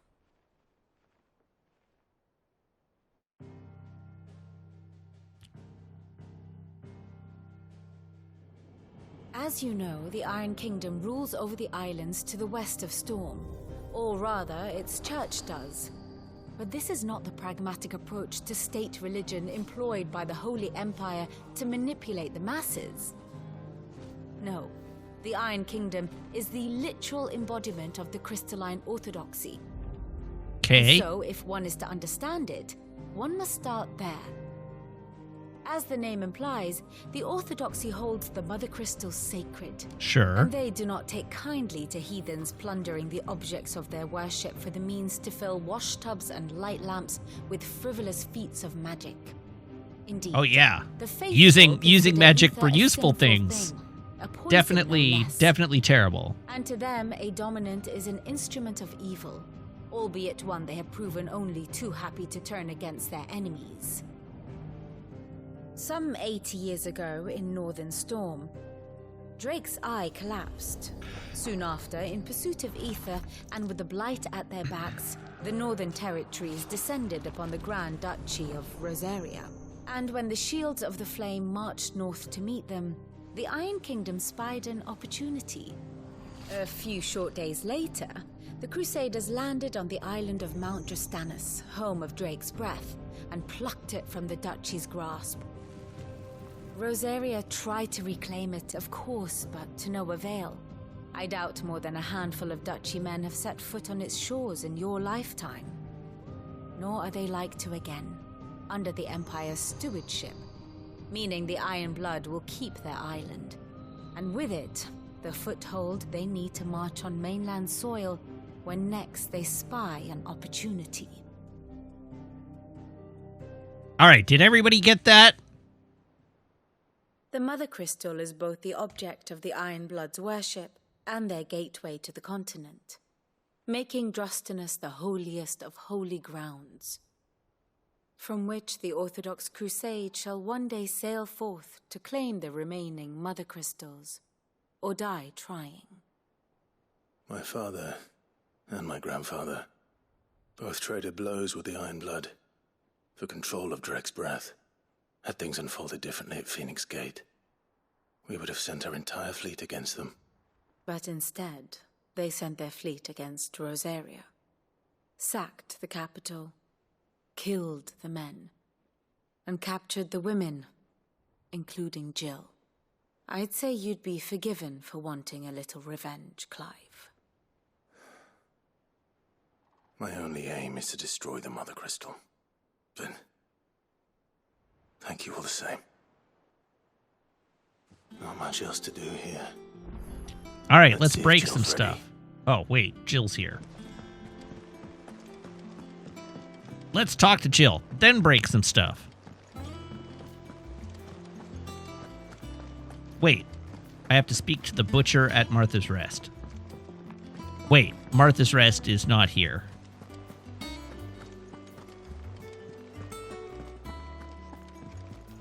It will be over soon.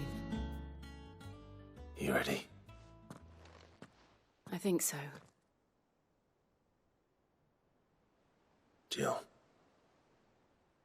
when you told me you had to come to terms with your past, you weren't talking about destroying Drake's breath, were you? No. I spoke of Imran, the leader of the Crystalline Orthodox, the man who made me do all those unspeakable things. I'm going to kill him.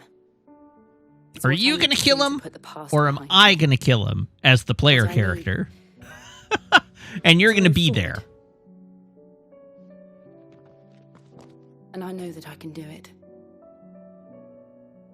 If you're there beside me. Always. And I'll be beside you, too. We'll bring down the Mother Crystal together. All while Sid looks on. We'll make him proud. Maybe she'll get to strike the final blow in a cutscene.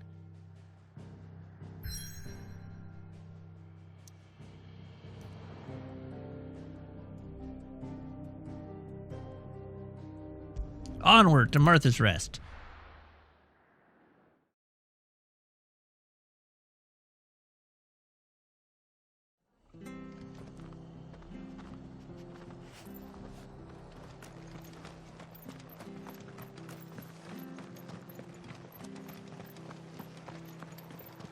Thank you for sticking with us.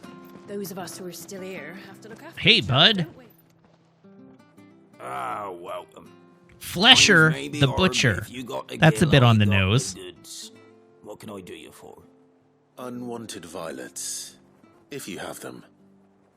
Though I'd gladly settle for learning what they are if you don't. Why, I haven't heard folk call them that since I was a lad.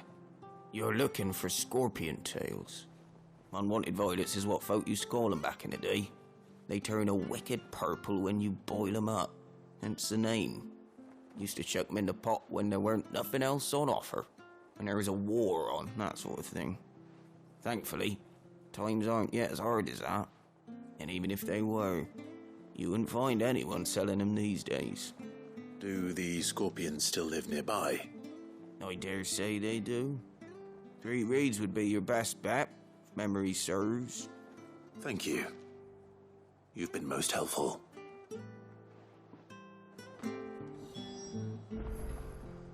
Search the nearby swamps for scorpions.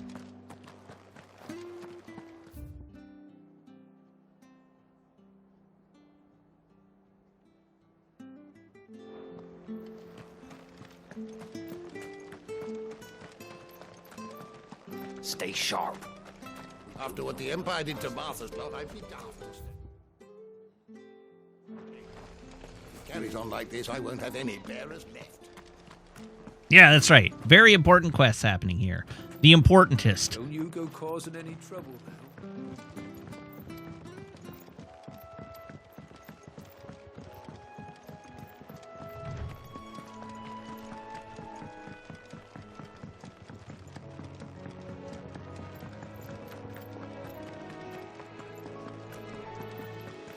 We got a stew to make. I like that our delicious gourmet meal is a stew made from scorpion tails that are so rank people aren't even eating them anymore. They're like, we don't eat this anymore. These things are disgusting. Scorpions. At least I know what I'm up against. Get him! This one. Sick him!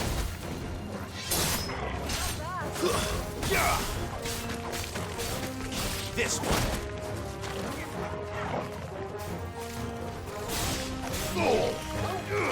Sick him! Stay down!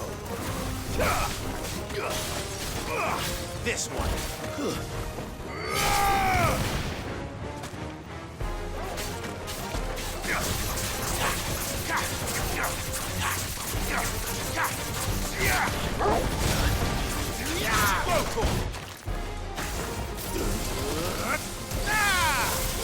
Get him!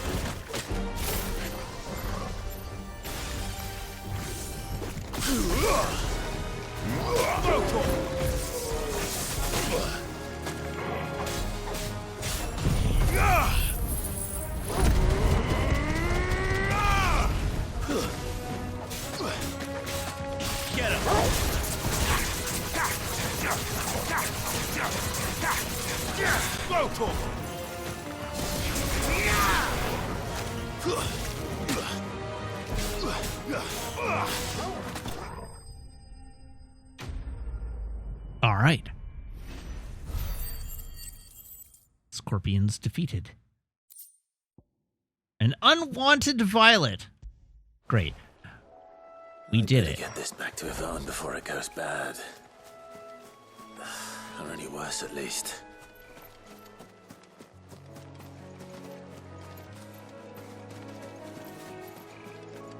And yes, I realize that for the longest time, lobster was viewed as like peasant food. But that's sort of the opposite of what's going on here.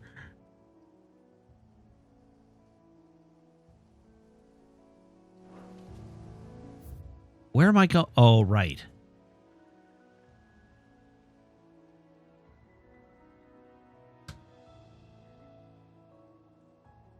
Apparently, my Windows Photos app is just busted.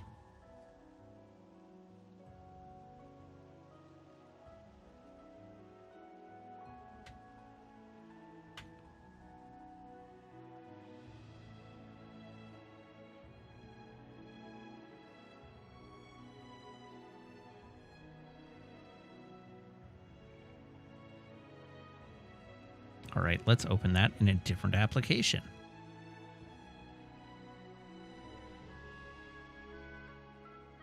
Open with paint. There we go. Aha! Reports have been received of a wild avis. That's not what I'm looking for.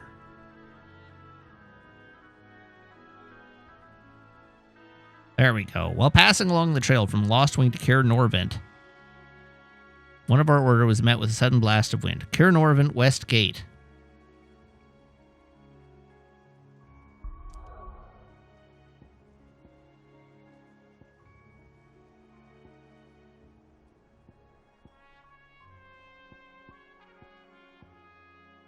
East Fool, the Dim, Lost Wing, North Reach, Cair Norvent.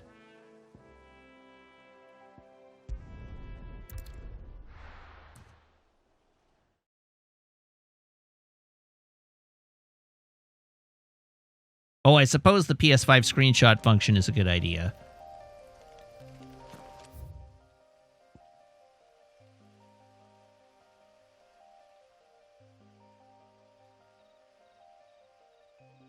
Okay, now where is the Cairnorvent West Gate?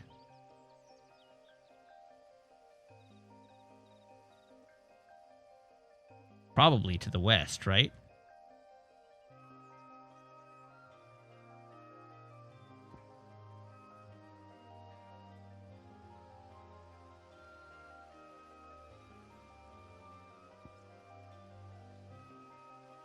Best guess is probably up here somewhere.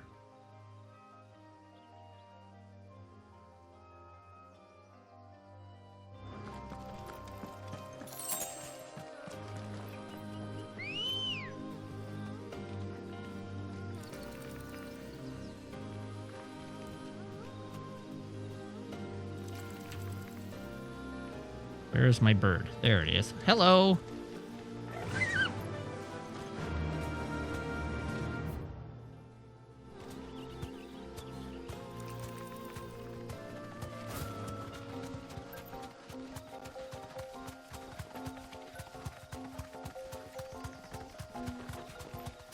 Alright, we're going more or less straight this way. Oh, nice! I can pick things up while riding. That's handy. No, I'm not going to keep the bit going forever. I'm not playing Chocobo music this time. I thought about it.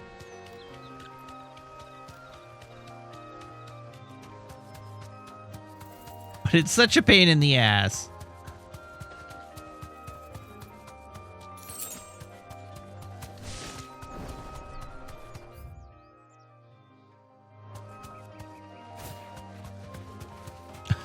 Hum my favorite version in my head. I mean, it's all the same melody. If I'm humming it, I can't hum my favorite version.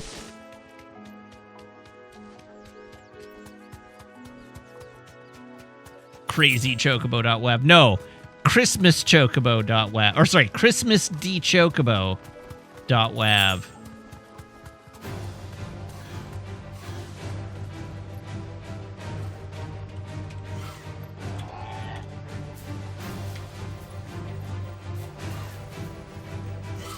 What's going on here?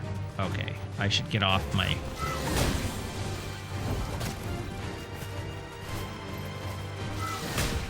Thanks, Cal.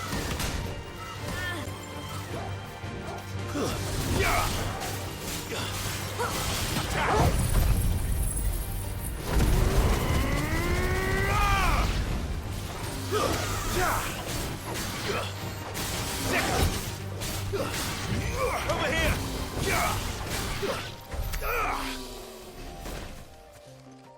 Okay. Back aboard the Chocobo.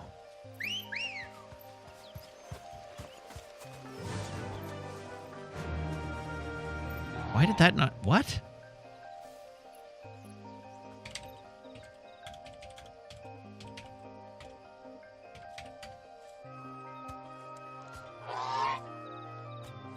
All right, here we go.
There you go.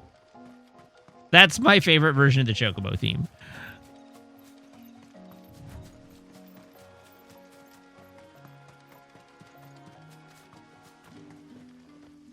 Wait, hold on.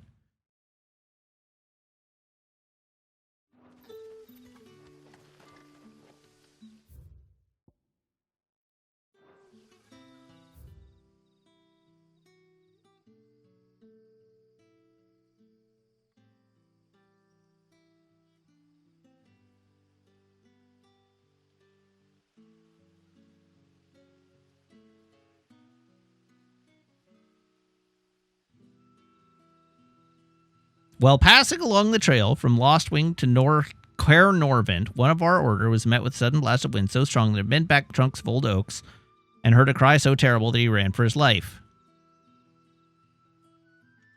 Caer Norvent West Gate.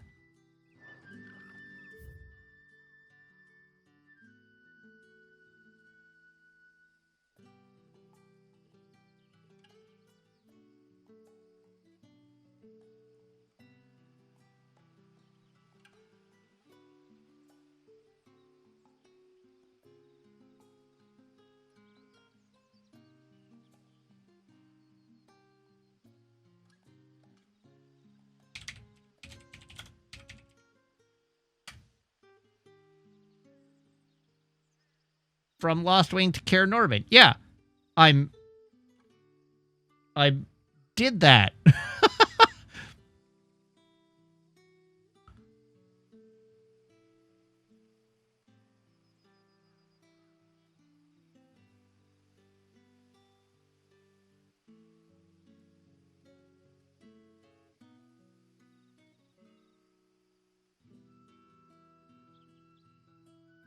Okay, well, I see where the game wants me to go, and it's down here. Which is not Westgate, it's Rivergate. They lied.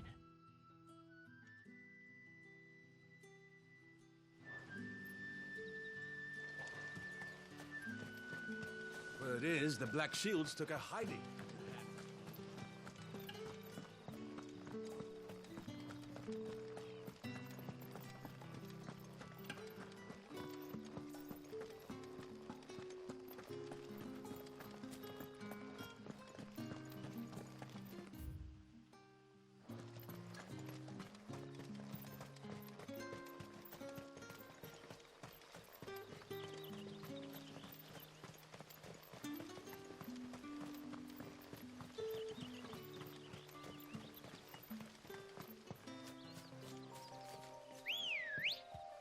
Chocobo.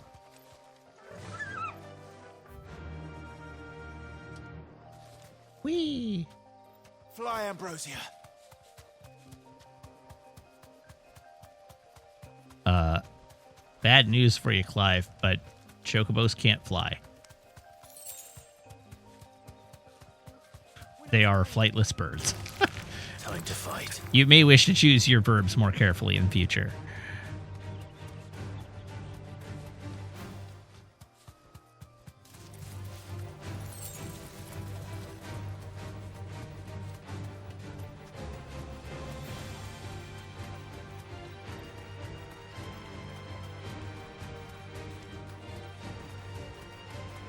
Lau, you have missed nothing main story-wise because we have not done any of the main story yet this evening.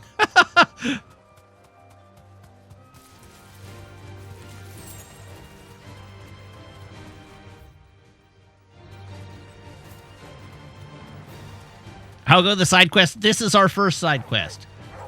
In fact, we spent a lot of the evening in the Waffle.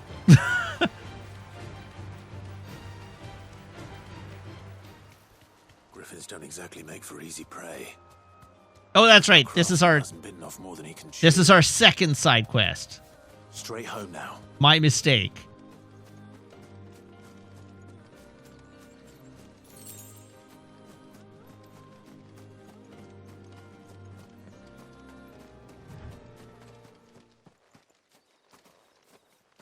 Hi, Griffin.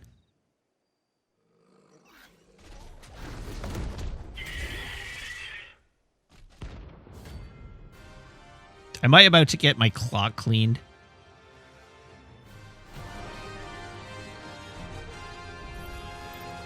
Leatherwork will have to wait. Oh, yes. This is definitely how I get my clock cleaned. Ha ha! Oh no. That's better.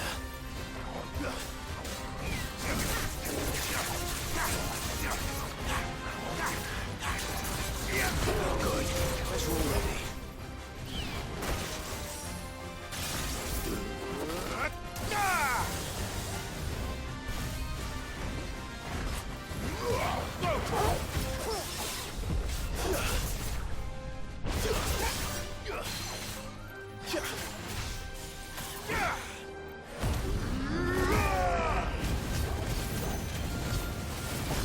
All right, I have already used all my healing.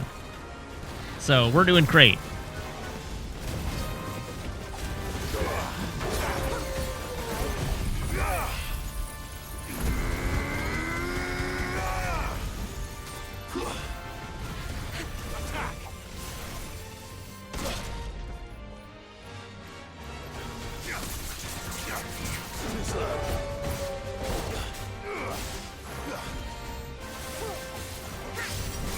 Ooh.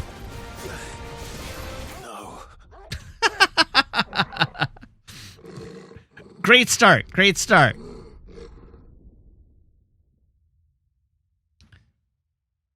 Oh, of course, there's an obelisk here. I could literally have just spawned here instead of running here. I'm great.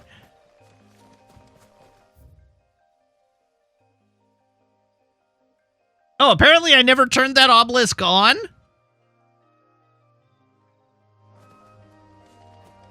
But it doesn't matter because it's literally through this door.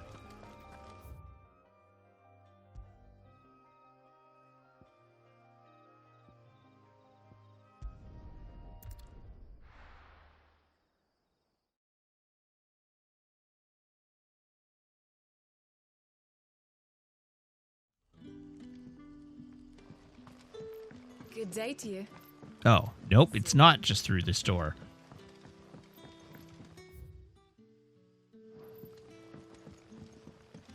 The crystals we get from the tail are all but worth.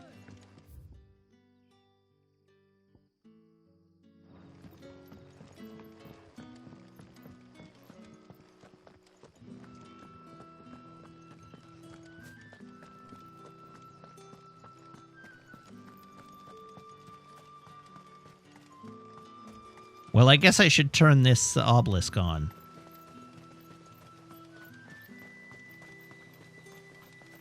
According to the map, there's an obelisk literally in this clearing.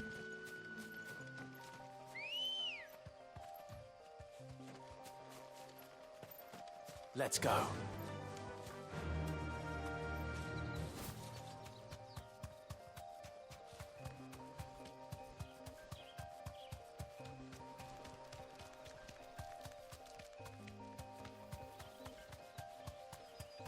Company.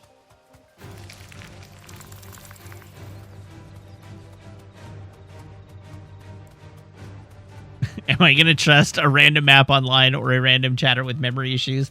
I mean, it sounds a little bit like I shouldn't trust either one.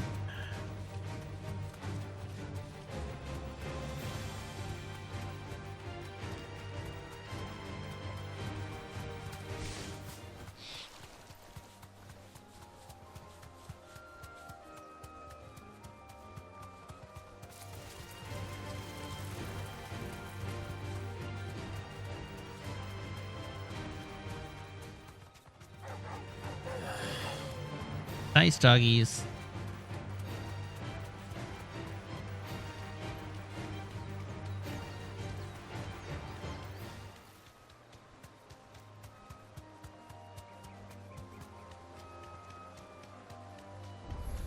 There it is.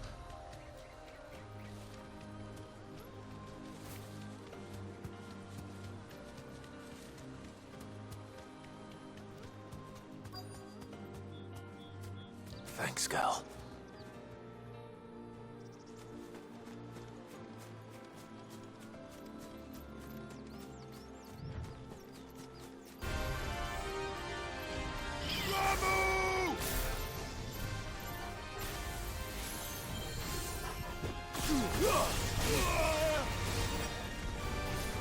Now that's just uncalled for.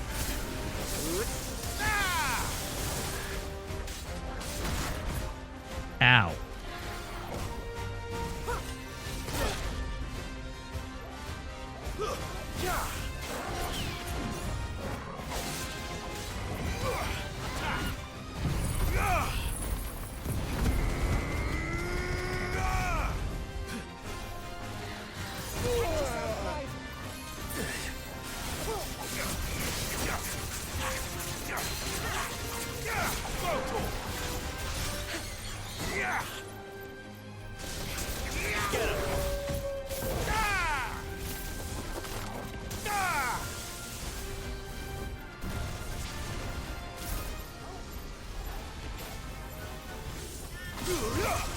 Not good.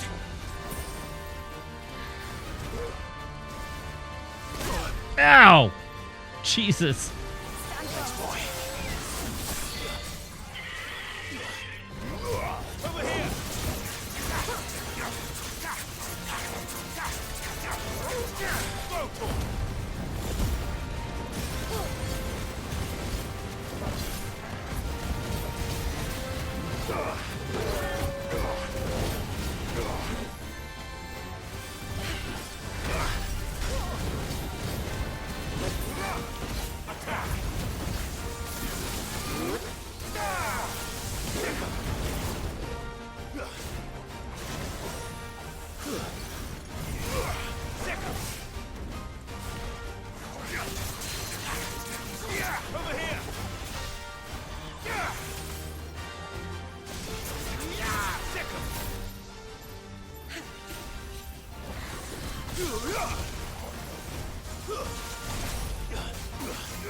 Get him! This one.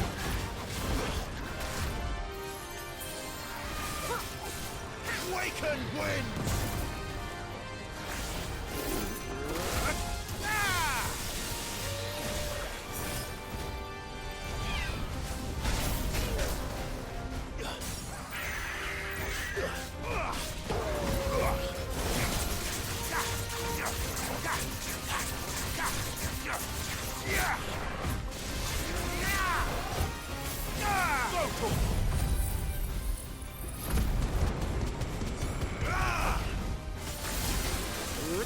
$18,000. Dang.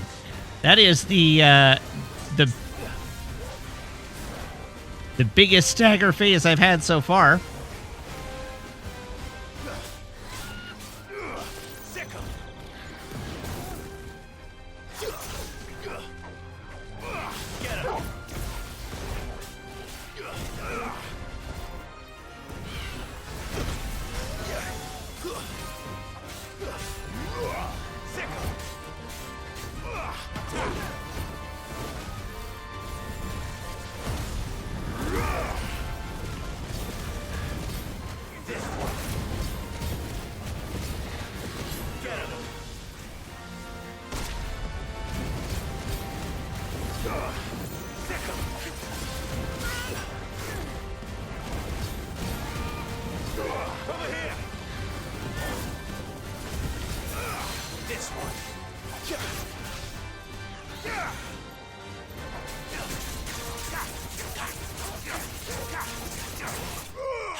Got there! Hooray!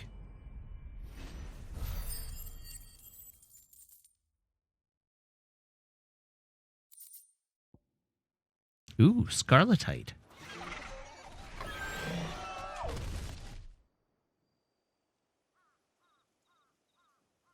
Griff out. Is something there, boy?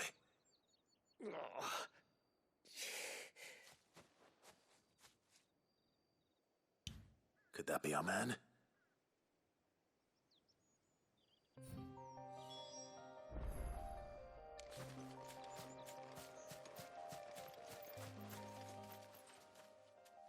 Are you all right? Dare say I'll survive. That griffin caught me before I could get an arrow off. Must have lost sight of me in the grass, though. I'd be dead if it hadn't. I don't think your one arrow would likely have done much to that griffin.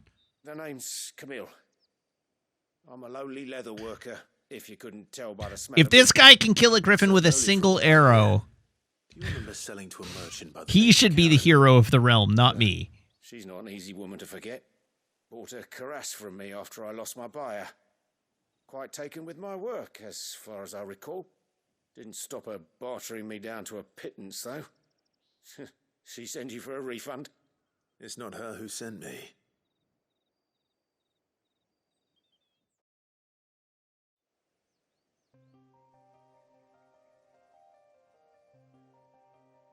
Well, consider me flattered. You should be. He's a master of his art, and not an easy man to impress. Blacksmiths are proud folk. It's a rare thing indeed for one to praise a glorified tanner. And I don't imagine an impressive swordsman like yourself would be getting your steel from any but the best. I'd dearly love to help a fellow craftsman, but... Well, actually, I suppose you could give him this. Why don't you come work for me in my little enclave? Treated leather. Same stuff I used to make that cuirass. If your man's as skilled as he sounds, he'll know what he's looking at. You sure? Well, you did save my life. And thanks to you, I'll be going home with all the griffin hide I can carry. I'd say it's the least I can do. Short of showing him how to make the thing myself, that is. But there are rules against it. Secrets of the trade and whatnot. In that case, I'll see that he gets it. I'd be much obliged if you would. Right. I've got some greaves to make. You send your blacksmith my regards. Will do. And thank you.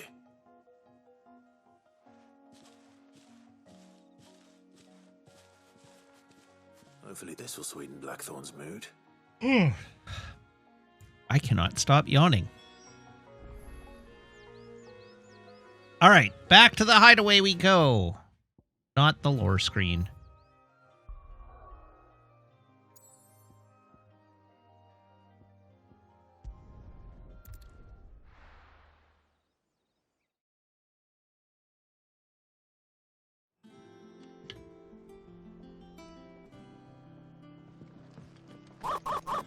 Driosent, thank you very much for the resub. Now for 13 months, saying that's almost a year. It is indeed almost a year. That monster's taken quite a liking to... And with a bit of luck, Clive might even... How'd it go, Clive? Did you find him, or does the hunt continue? I found him. And he asked me to give you this, along with his regards.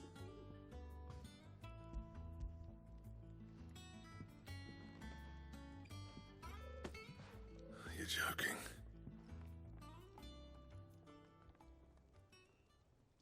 It's like, this is the greatest leather I've ever seen.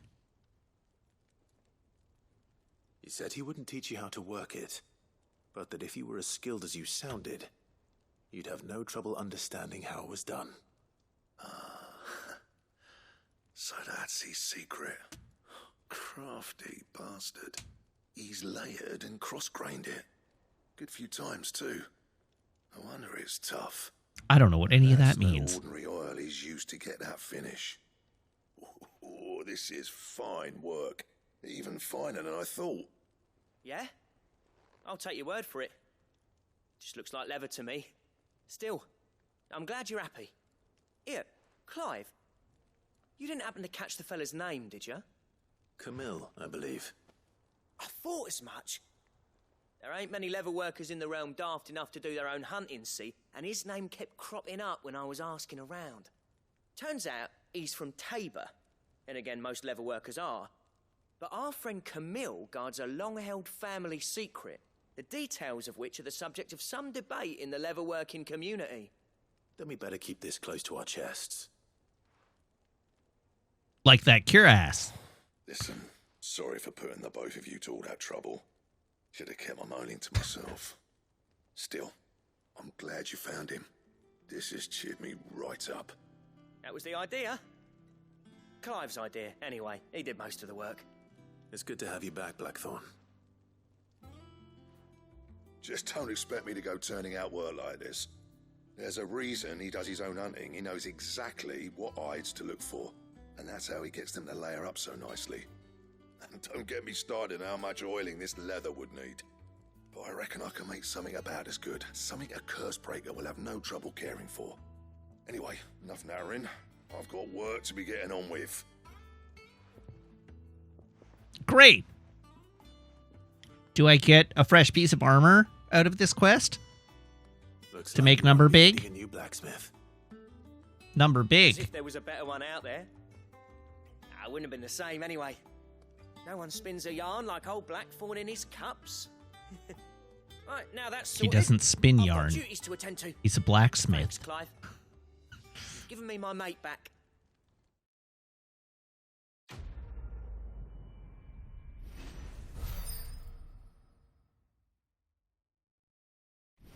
Oh well, technically number go up.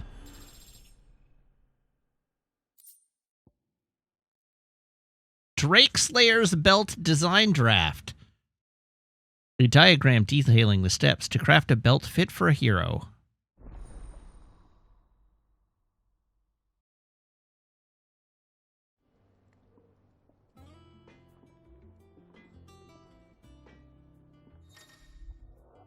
You have obtained the design draft for the Drake Slayer's belt. Design drafts unlock new crafting options at the Black Hammer. Visit Blackthorn in the Hideaway for details on material requirements. Clive? What's that for you, dear? Drake Slayer's belt. I need 1 Electrum, which I do not have. Bring me the materials, and I'll think about it. Okay, I would have to learn how to get Electrum. Ooh, Drake Slayer's bracelets as well. Gelatinous mass of incandescent gas, a giant nuclear furnace.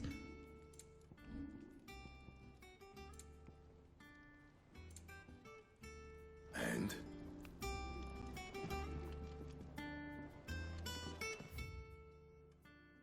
How can it be off limits to me? I am the leader of this hideaway.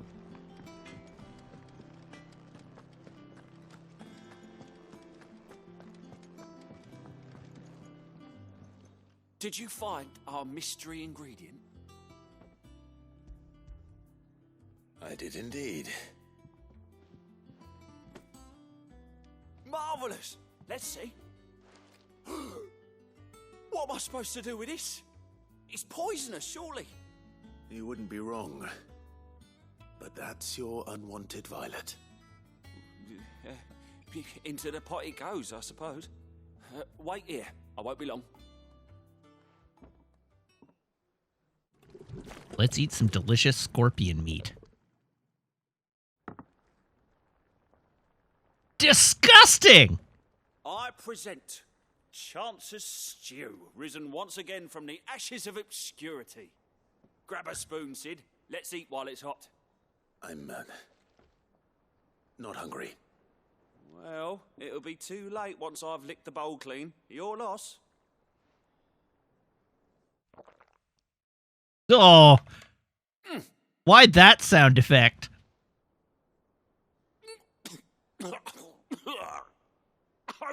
Odin's teeth.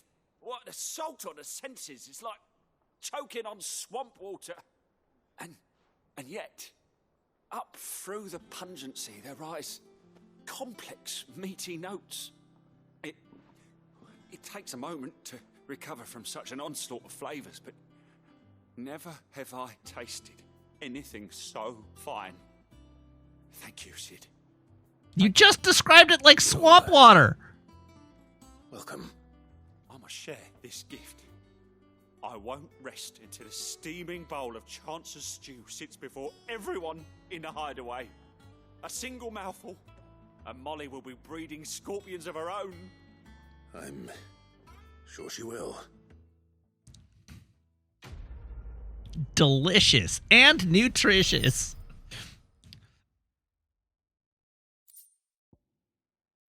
Ooh, a badge of metal.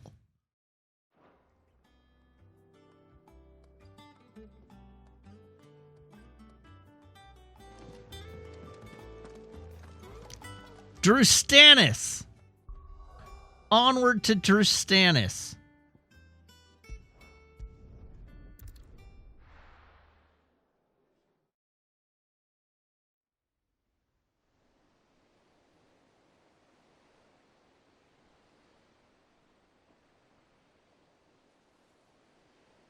What does purple taste like? Have a grimace shake. That's how you'll find out.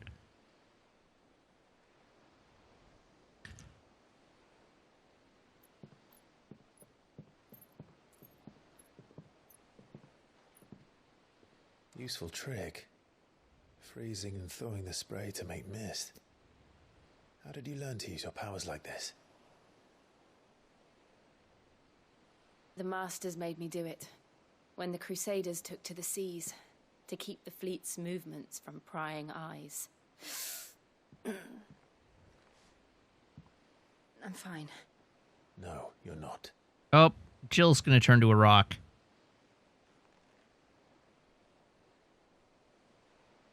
This may be the only chance I get to go back. My only chance to put things right. It was nice knowing you, Jill. Whatever the cost.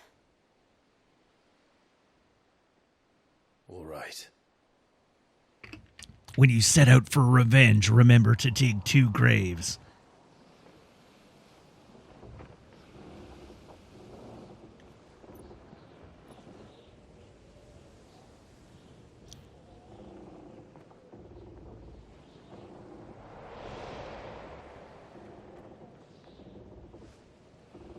There she is.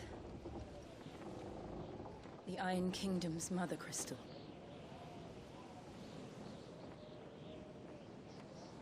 Drake's breath. What if you have more than 2 people to take revenge on? Well, then you're out of luck.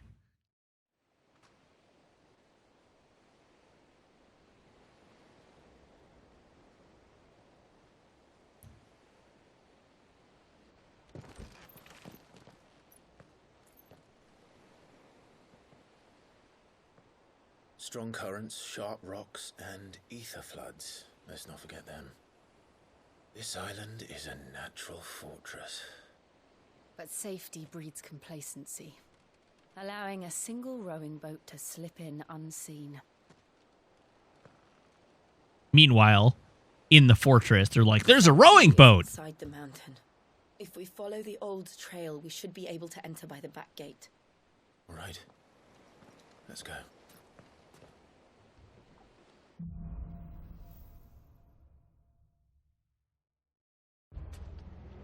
I always imagined when I came here it would be to reclaim it.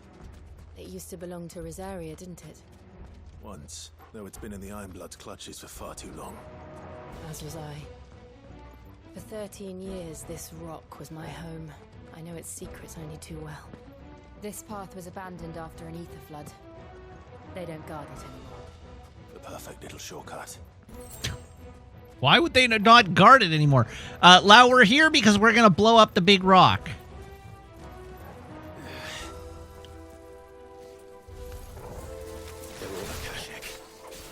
The ether flood must have spread. It was never as bad as this before. And the only way past them is through them.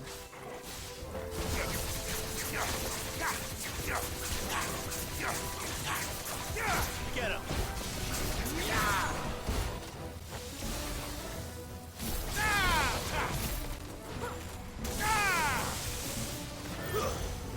Farewell. This one. Over here.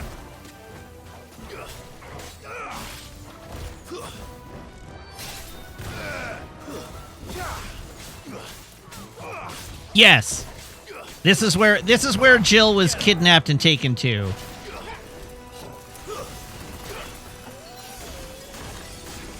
That is correct. And our mission is to blow that big stone up.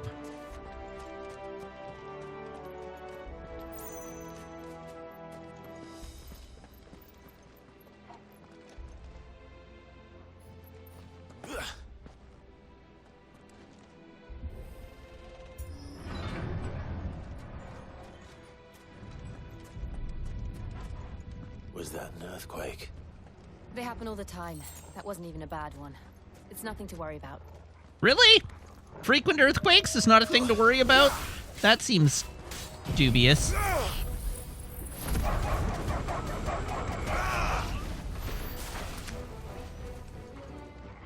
Oh, all right. They all died.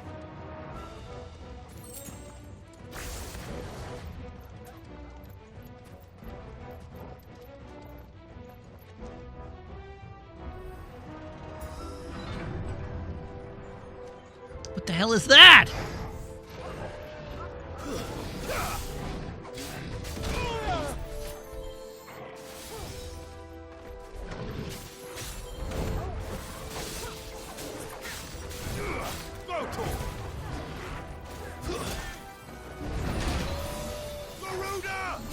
You just baseball hit my dog.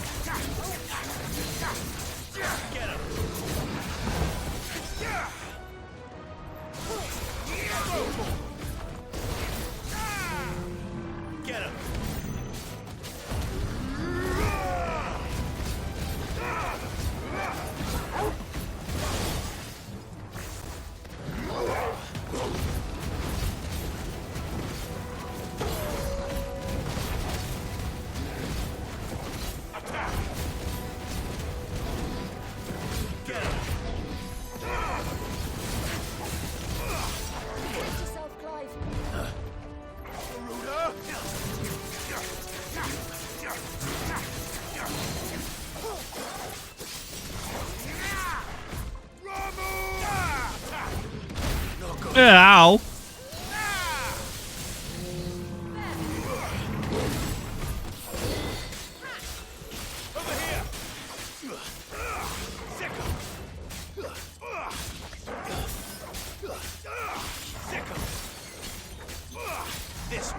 Why is the Minotaur's head so small? Minotaur's swole!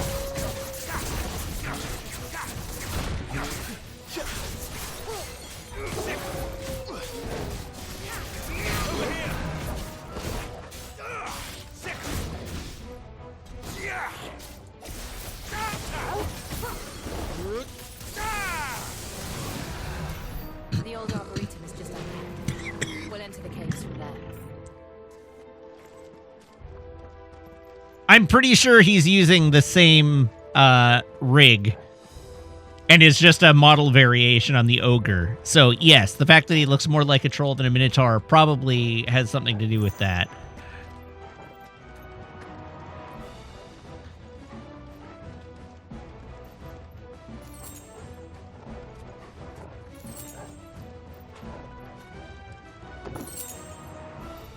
The breath of wind.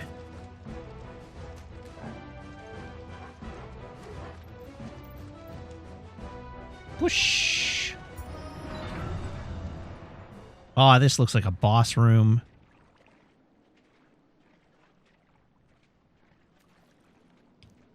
And me with no healing items. Look at this place. What a mess.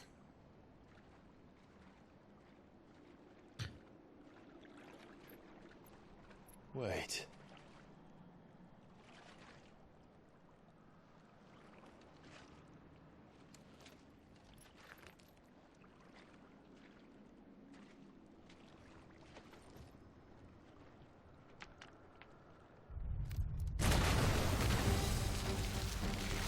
Oh no. It's turned. Nothing a shield of Rosaria can't handle. Just like old times. Worse breath. Oh, I don't like the name of that at all. I mean to. Ow. That's foul. Don't breathe it in. Get him. Come on. All right, let's get some healing by using my limit break.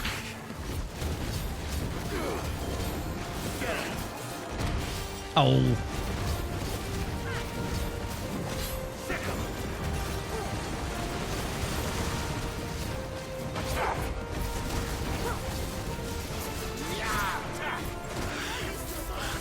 This one.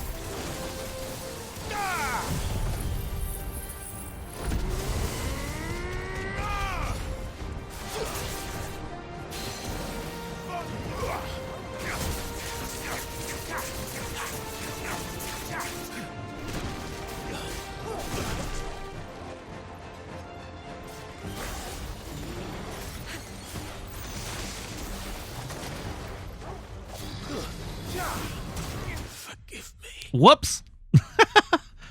All right, well, now we get to do it again, this time with healing items.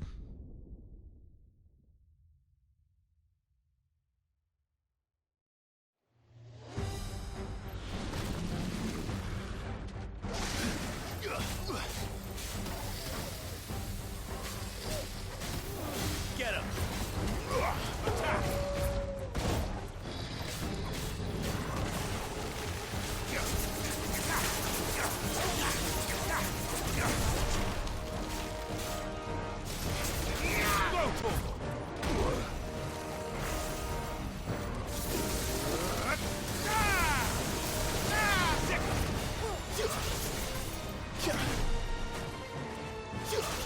You know what? Heck with this. Glad you're here.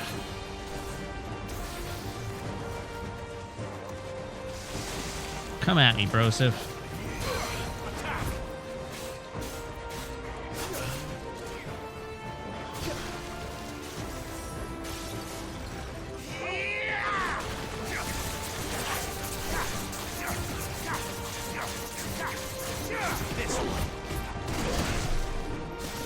Hi, Meg.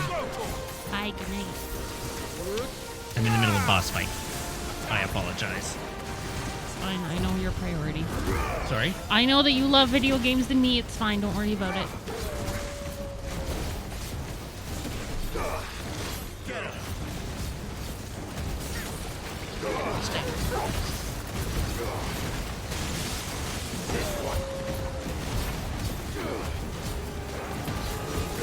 Go cuddle a puppy. I know. Oh, damn. Just like you're cuddling that Malboro. It's a puppy. It's a Malboro. With your sword. Cuddling it with my sword. Oh, yeah? That's how that works, is it? Tentacle puppy. I don't like that. I don't like it either. Why did those words come out of my mouth?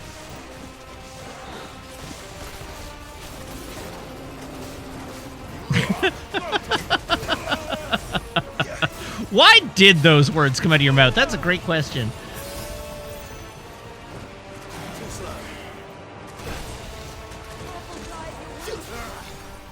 I still can't believe they can jump.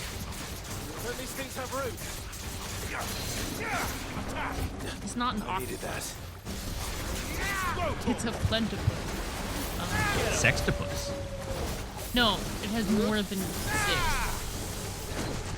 Yes, but I was referring to Donald Duck, the sextopus. Donald Duck is the sextopus. Isn't Donald Duck a duck? No, Donald Duck is the sextopus. Should I Google this or should I not Google it? This is an in-joke from my Kingdom Hearts playthrough, specifically. Oh, yes. And as your biggest fan. That's who right. watches all your streams. That's right. I remember this. You should. Because Donald Duck is a sextopus. Yes. I don't know what to tell you.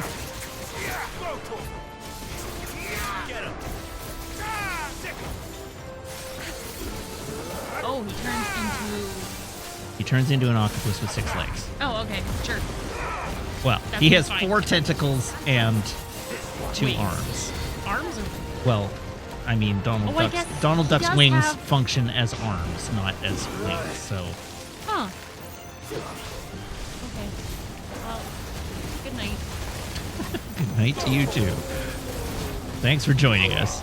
It's been a time. I hope, like, share, and subscribe.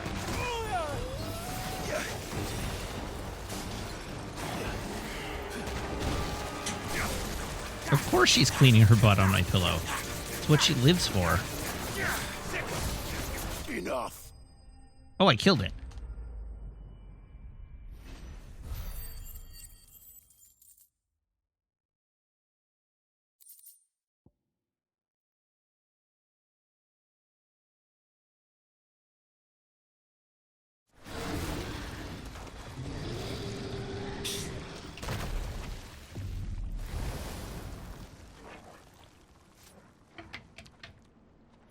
Press on. Yes.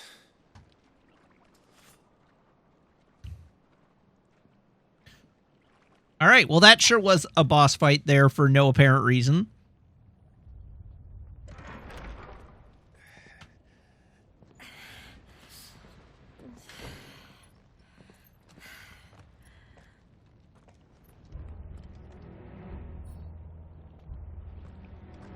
It's like a furnace in here. We're inside the volcano. Clive, you're the dominant of fire.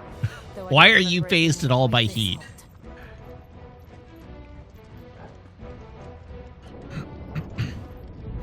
Was that what cause for concern? It was.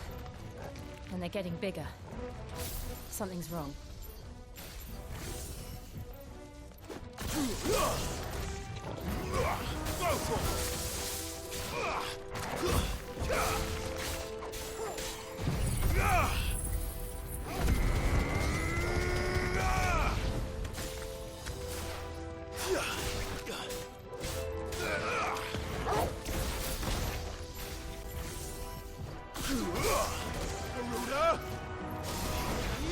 Whoops.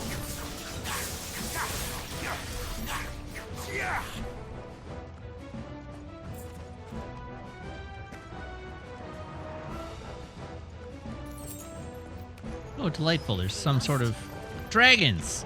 Awesome. Everybody loves dragons.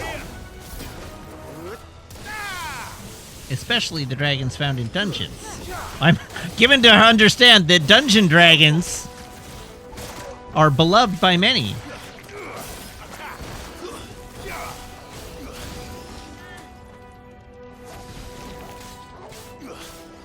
Over here.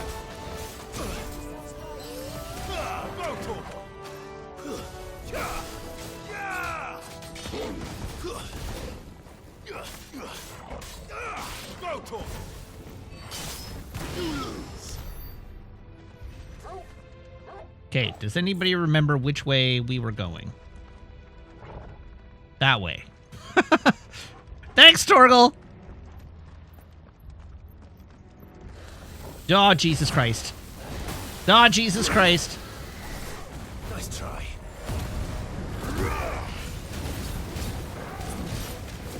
Get him.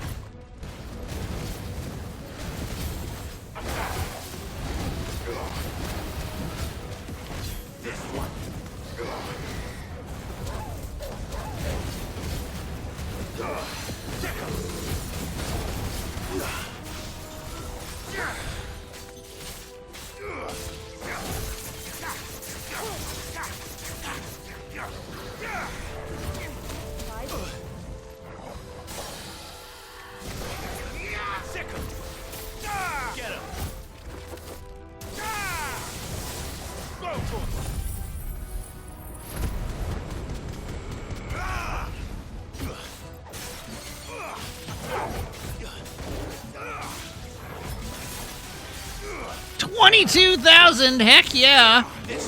I'm getting good at this. Nice try.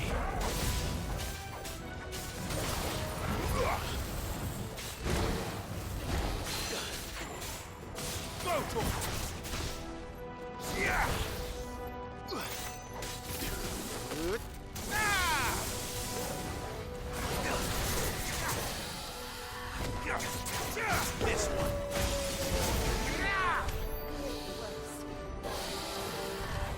Eat it, dragon. Ooh, a box.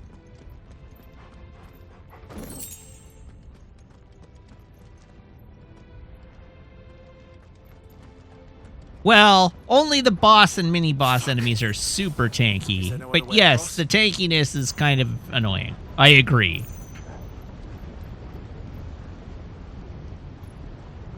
This is how Square does combat systems now. They really like their stagger system.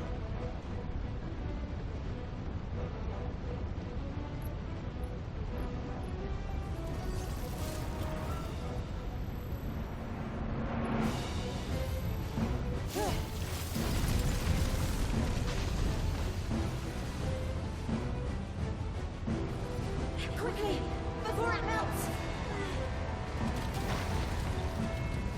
This is going to be close. Come on!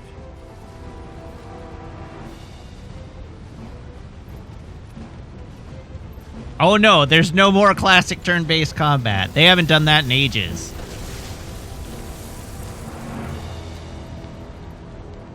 Let's not do that again. No.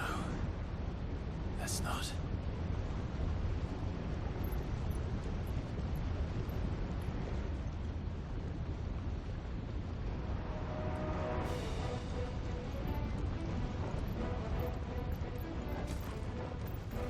Ah, balls. They don't look too tough. Perhaps not alone, but in numbers like these. Yeah. Enough. Get him.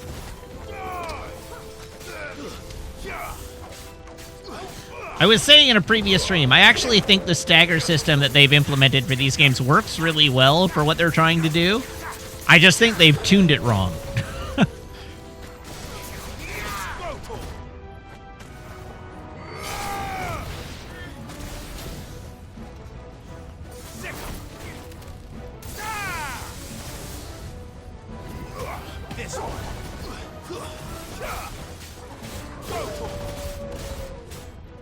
Get him! Go to him! Stay down!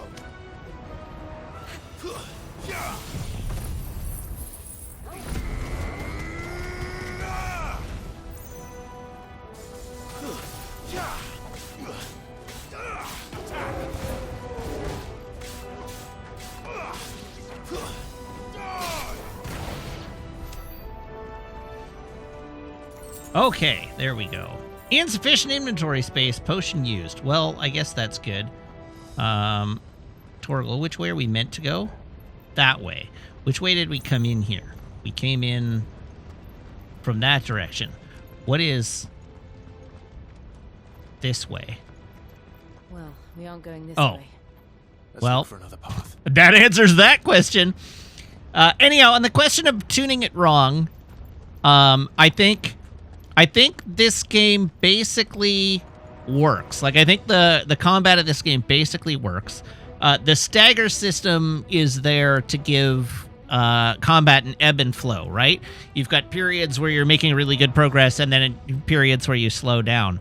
I think you could preserve that if you, but make combat feel less like you're chipping away at a brick wall if you tuned up the amount of damage you do in non-stagger periods so that you just felt like you were making progress by not staggering the enemy. And then when staggers do happen, you provide a smaller boost. So it would level things out a lot, but you'd still have the opportunity to really capitalize by giving you a damage boost on stagger periods. You'd have an opportunity to capitalize on stagger periods, but it wouldn't feel quite so tanky. Like, you wouldn't be just, like, nicking away at the health the whole time. And so it would make combat feel faster and less grindy.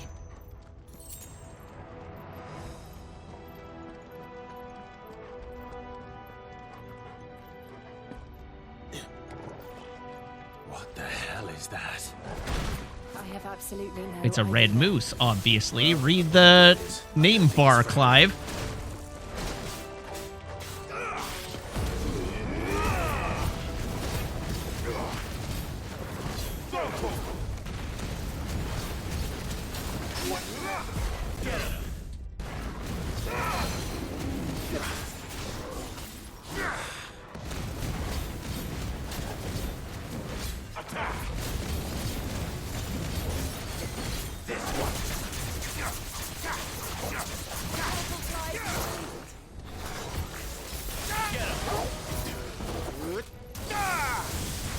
This one.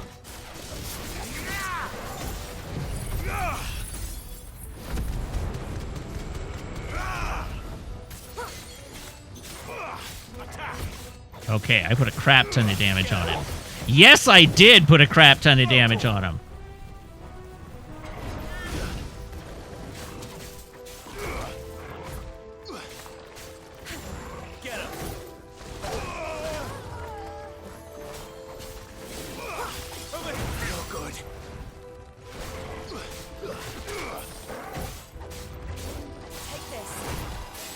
Oh god, I've left myself so vulnerable.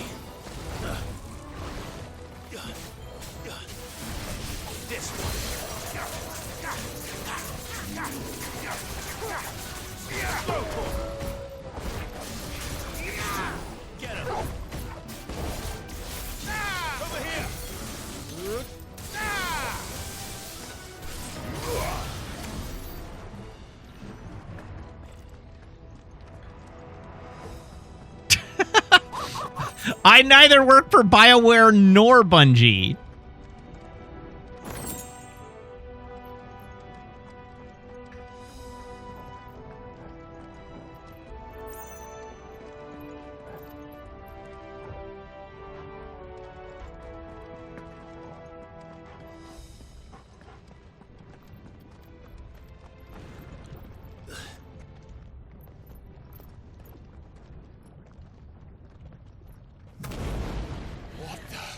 Oh, hey, another boss fight. Who could have seen that coming? leave the lava. If I didn't know better, I think this volcano was about to erupt. If the volcano is about to erupt, wouldn't in the lava be a safer place? They're peaceful creatures. Then this one must be If they're peaceful, why are they called demons? That's better. Too slow. Get him. This one.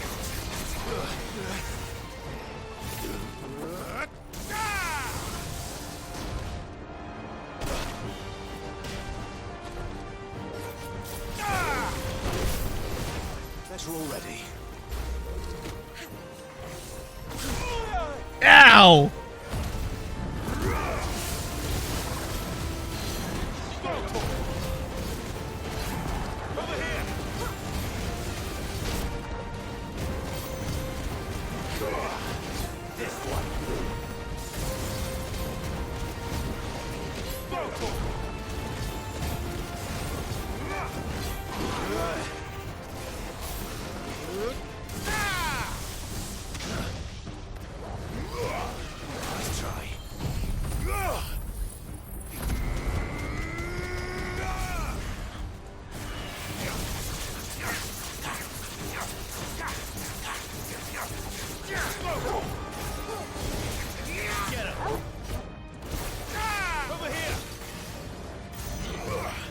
Wow, that was a very poor stagger. Which I guess I kind of did to myself. Oh dear. Oh no.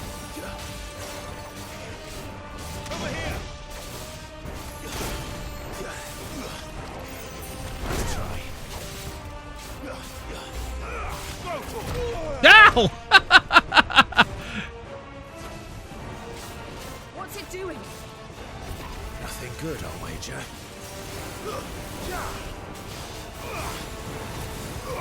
Get him. Too slow. Haha, you missed me.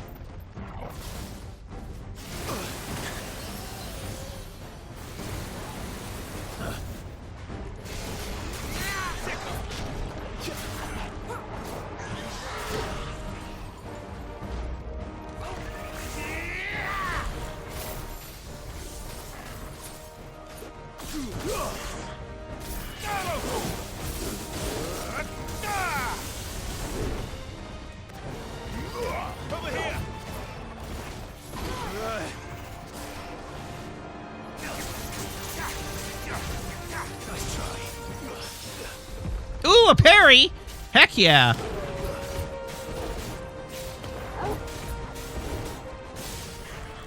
Parry the pangolin!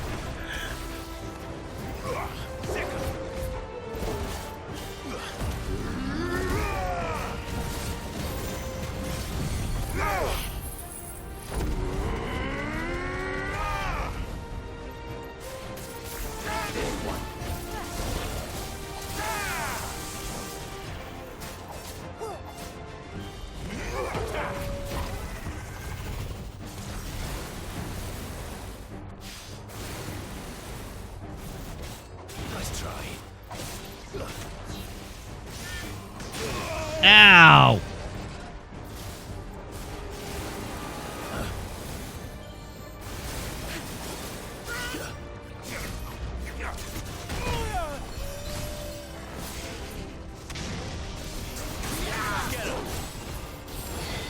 Let's try.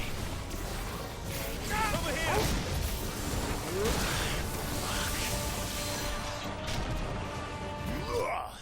There we go.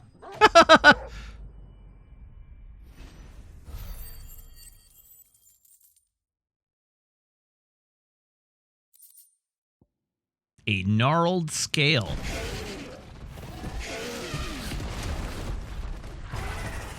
Extremely gnarly.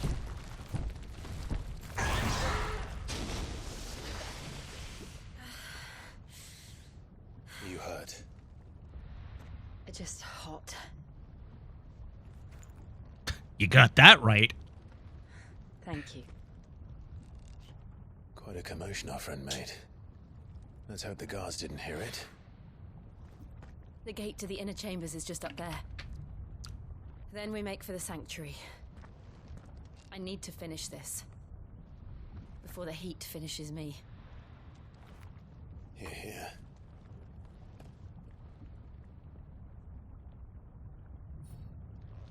We'll enter the Comric by the Handmaiden's living quarters. It was always a hive of activity. Sounds like we'll have a hard time staying out of sight. We won't have to.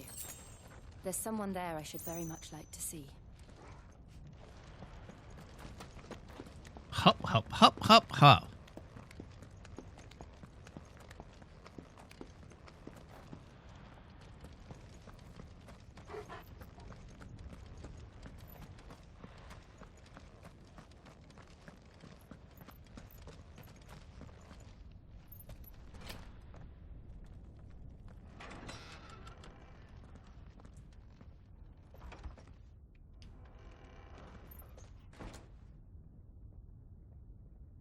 Can you imagine being one of the handmaidens living here?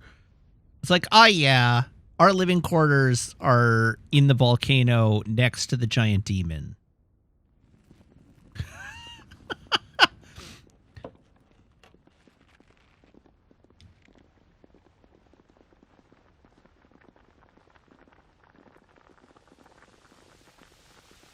We don't have to worry about keeping the place warm.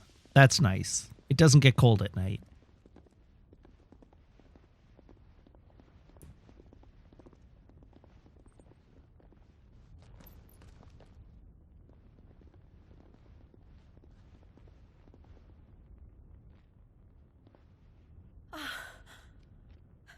Lady Marley.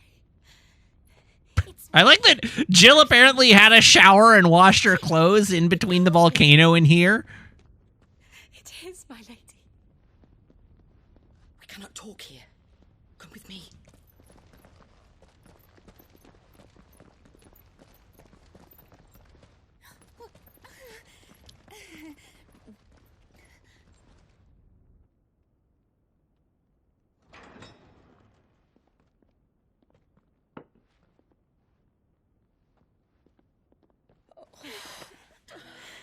I'm so glad you're safe. And I you. Why ever would you risk coming back? Are you a fool, girl? Or have you grown tired of your freedom already? Forgive me, my lady. I've come back to do a murder. I had to come back. There are things I left undone. Tell me, where is the Patriarch?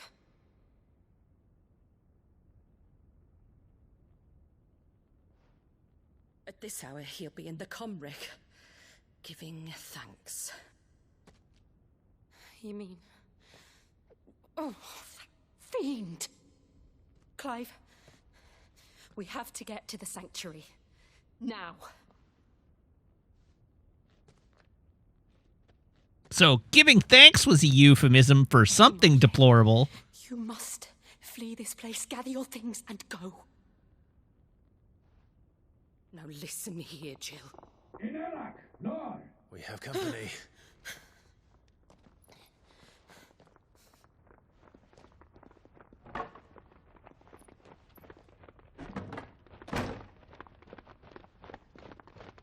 This way.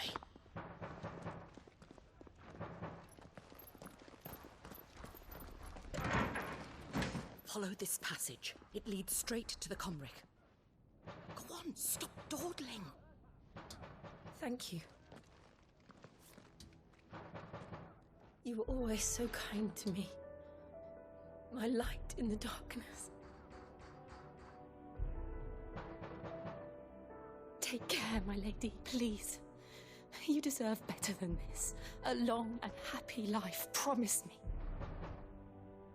She's going to turn around, open the door, and just get cut down by those guards.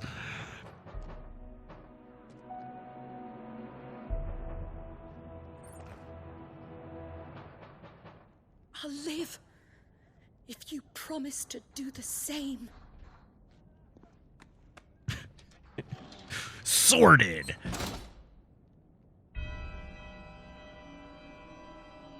Oh, that organ hit, Come on, though. Clive. We're nearly at the comwreck. All right.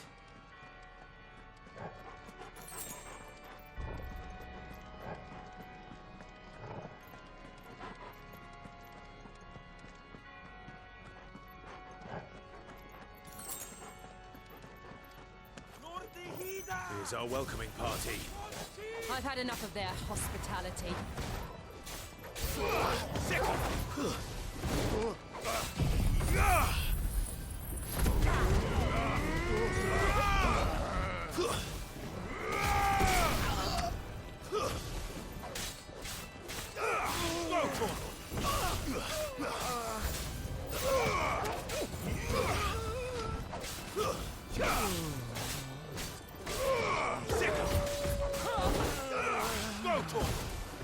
Stay down.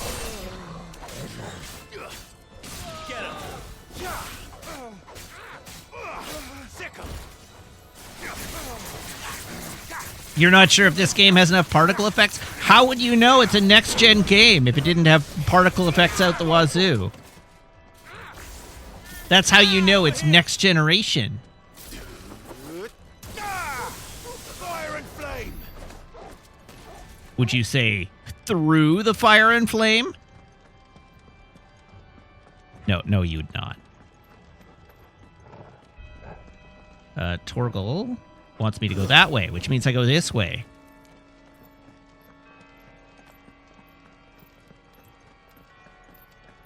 All right, honest question. When do we stop saying next gen? Never. It's always the next generation.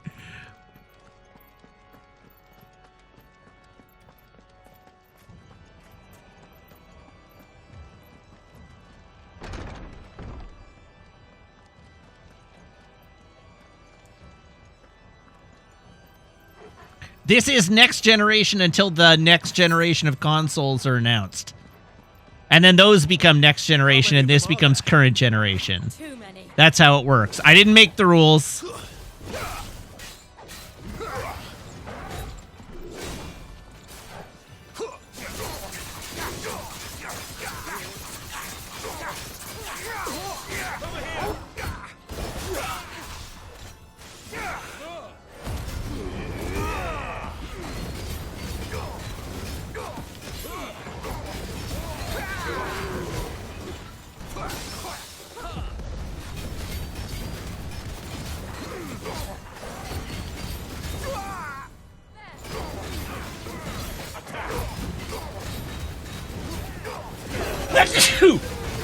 Pardon me.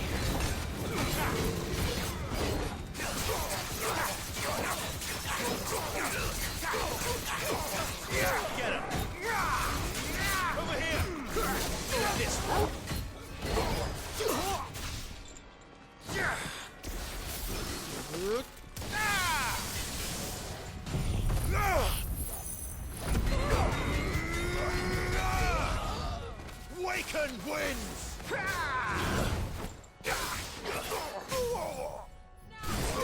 Go to him! Get him!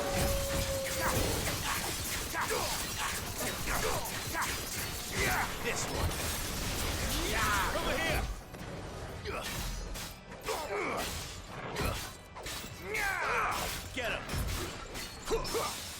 Yeah, parried. Go to him! Get him!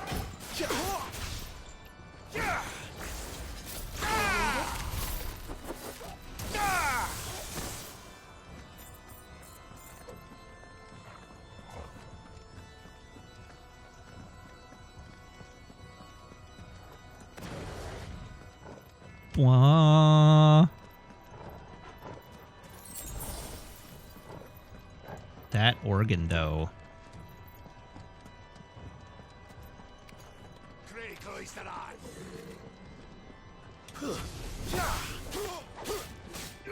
Go to him!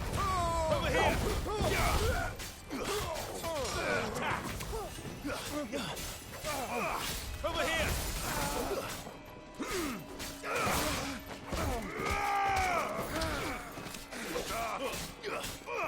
Sick of him!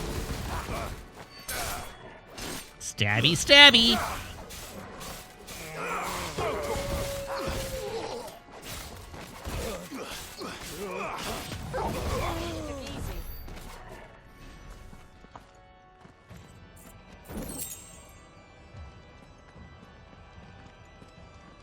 Okay, I came down into here.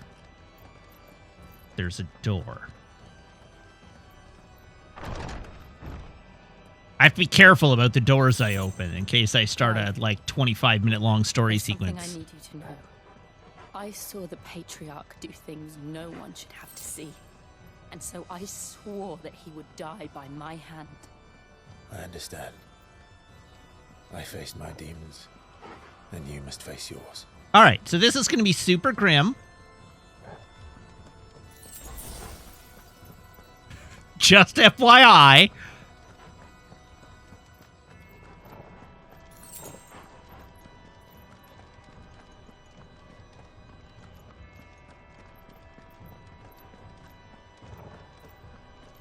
Whatever we're about to walk in on is just going to be incredibly grim.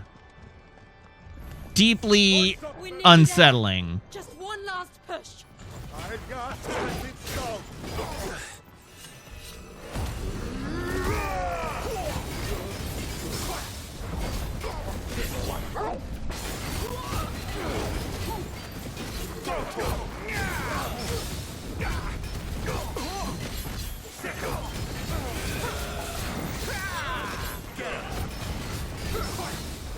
Oh, I buried him 3 times. Heck yes.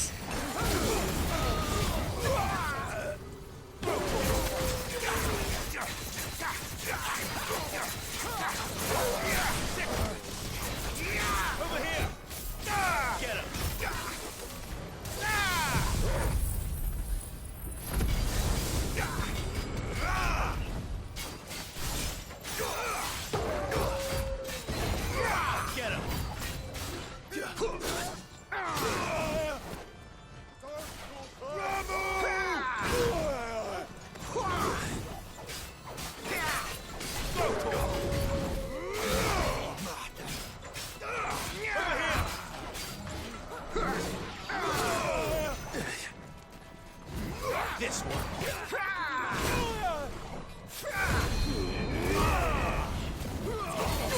We can have little a limit break as a treat.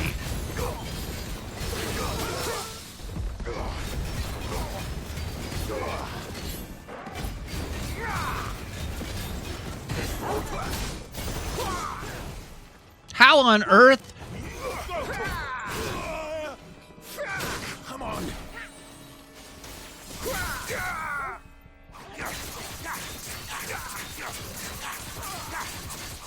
This one.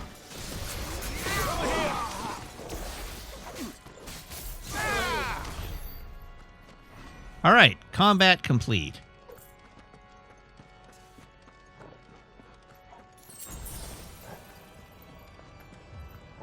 Hey, a box.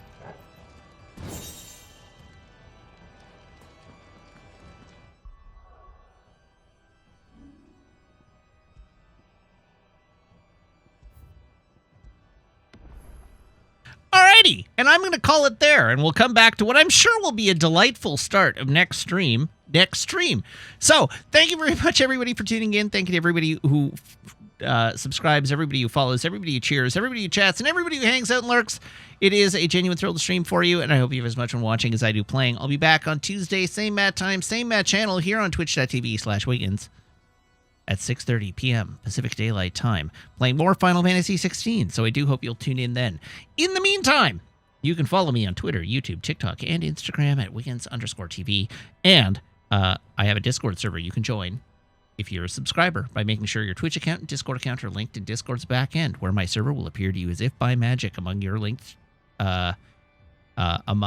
servers. That's what I was trying to say. Remember, on Wednesday, we do TNG watch along, and once a month we do movie night, and then there's Anna Wednesday, Weebs Day, I guess. Weebs Day. Oh, Zafty is considering doing a movie night tomorrow night, so that's exciting. Anyhow, you should subscribe and join the Discord. Friday board games. That's another thing that happens. So once again, you should subscribe and join the Discord because we do lots of cool Discord events that you could be a part of. Join us. All right, that's going to be it. Let's see who's online, and then we can do things. Let's raid TQ tonight. Everybody hop aboard this raid train. I will see you back here Tuesday. Until then, so long, have a great night, and goodbye.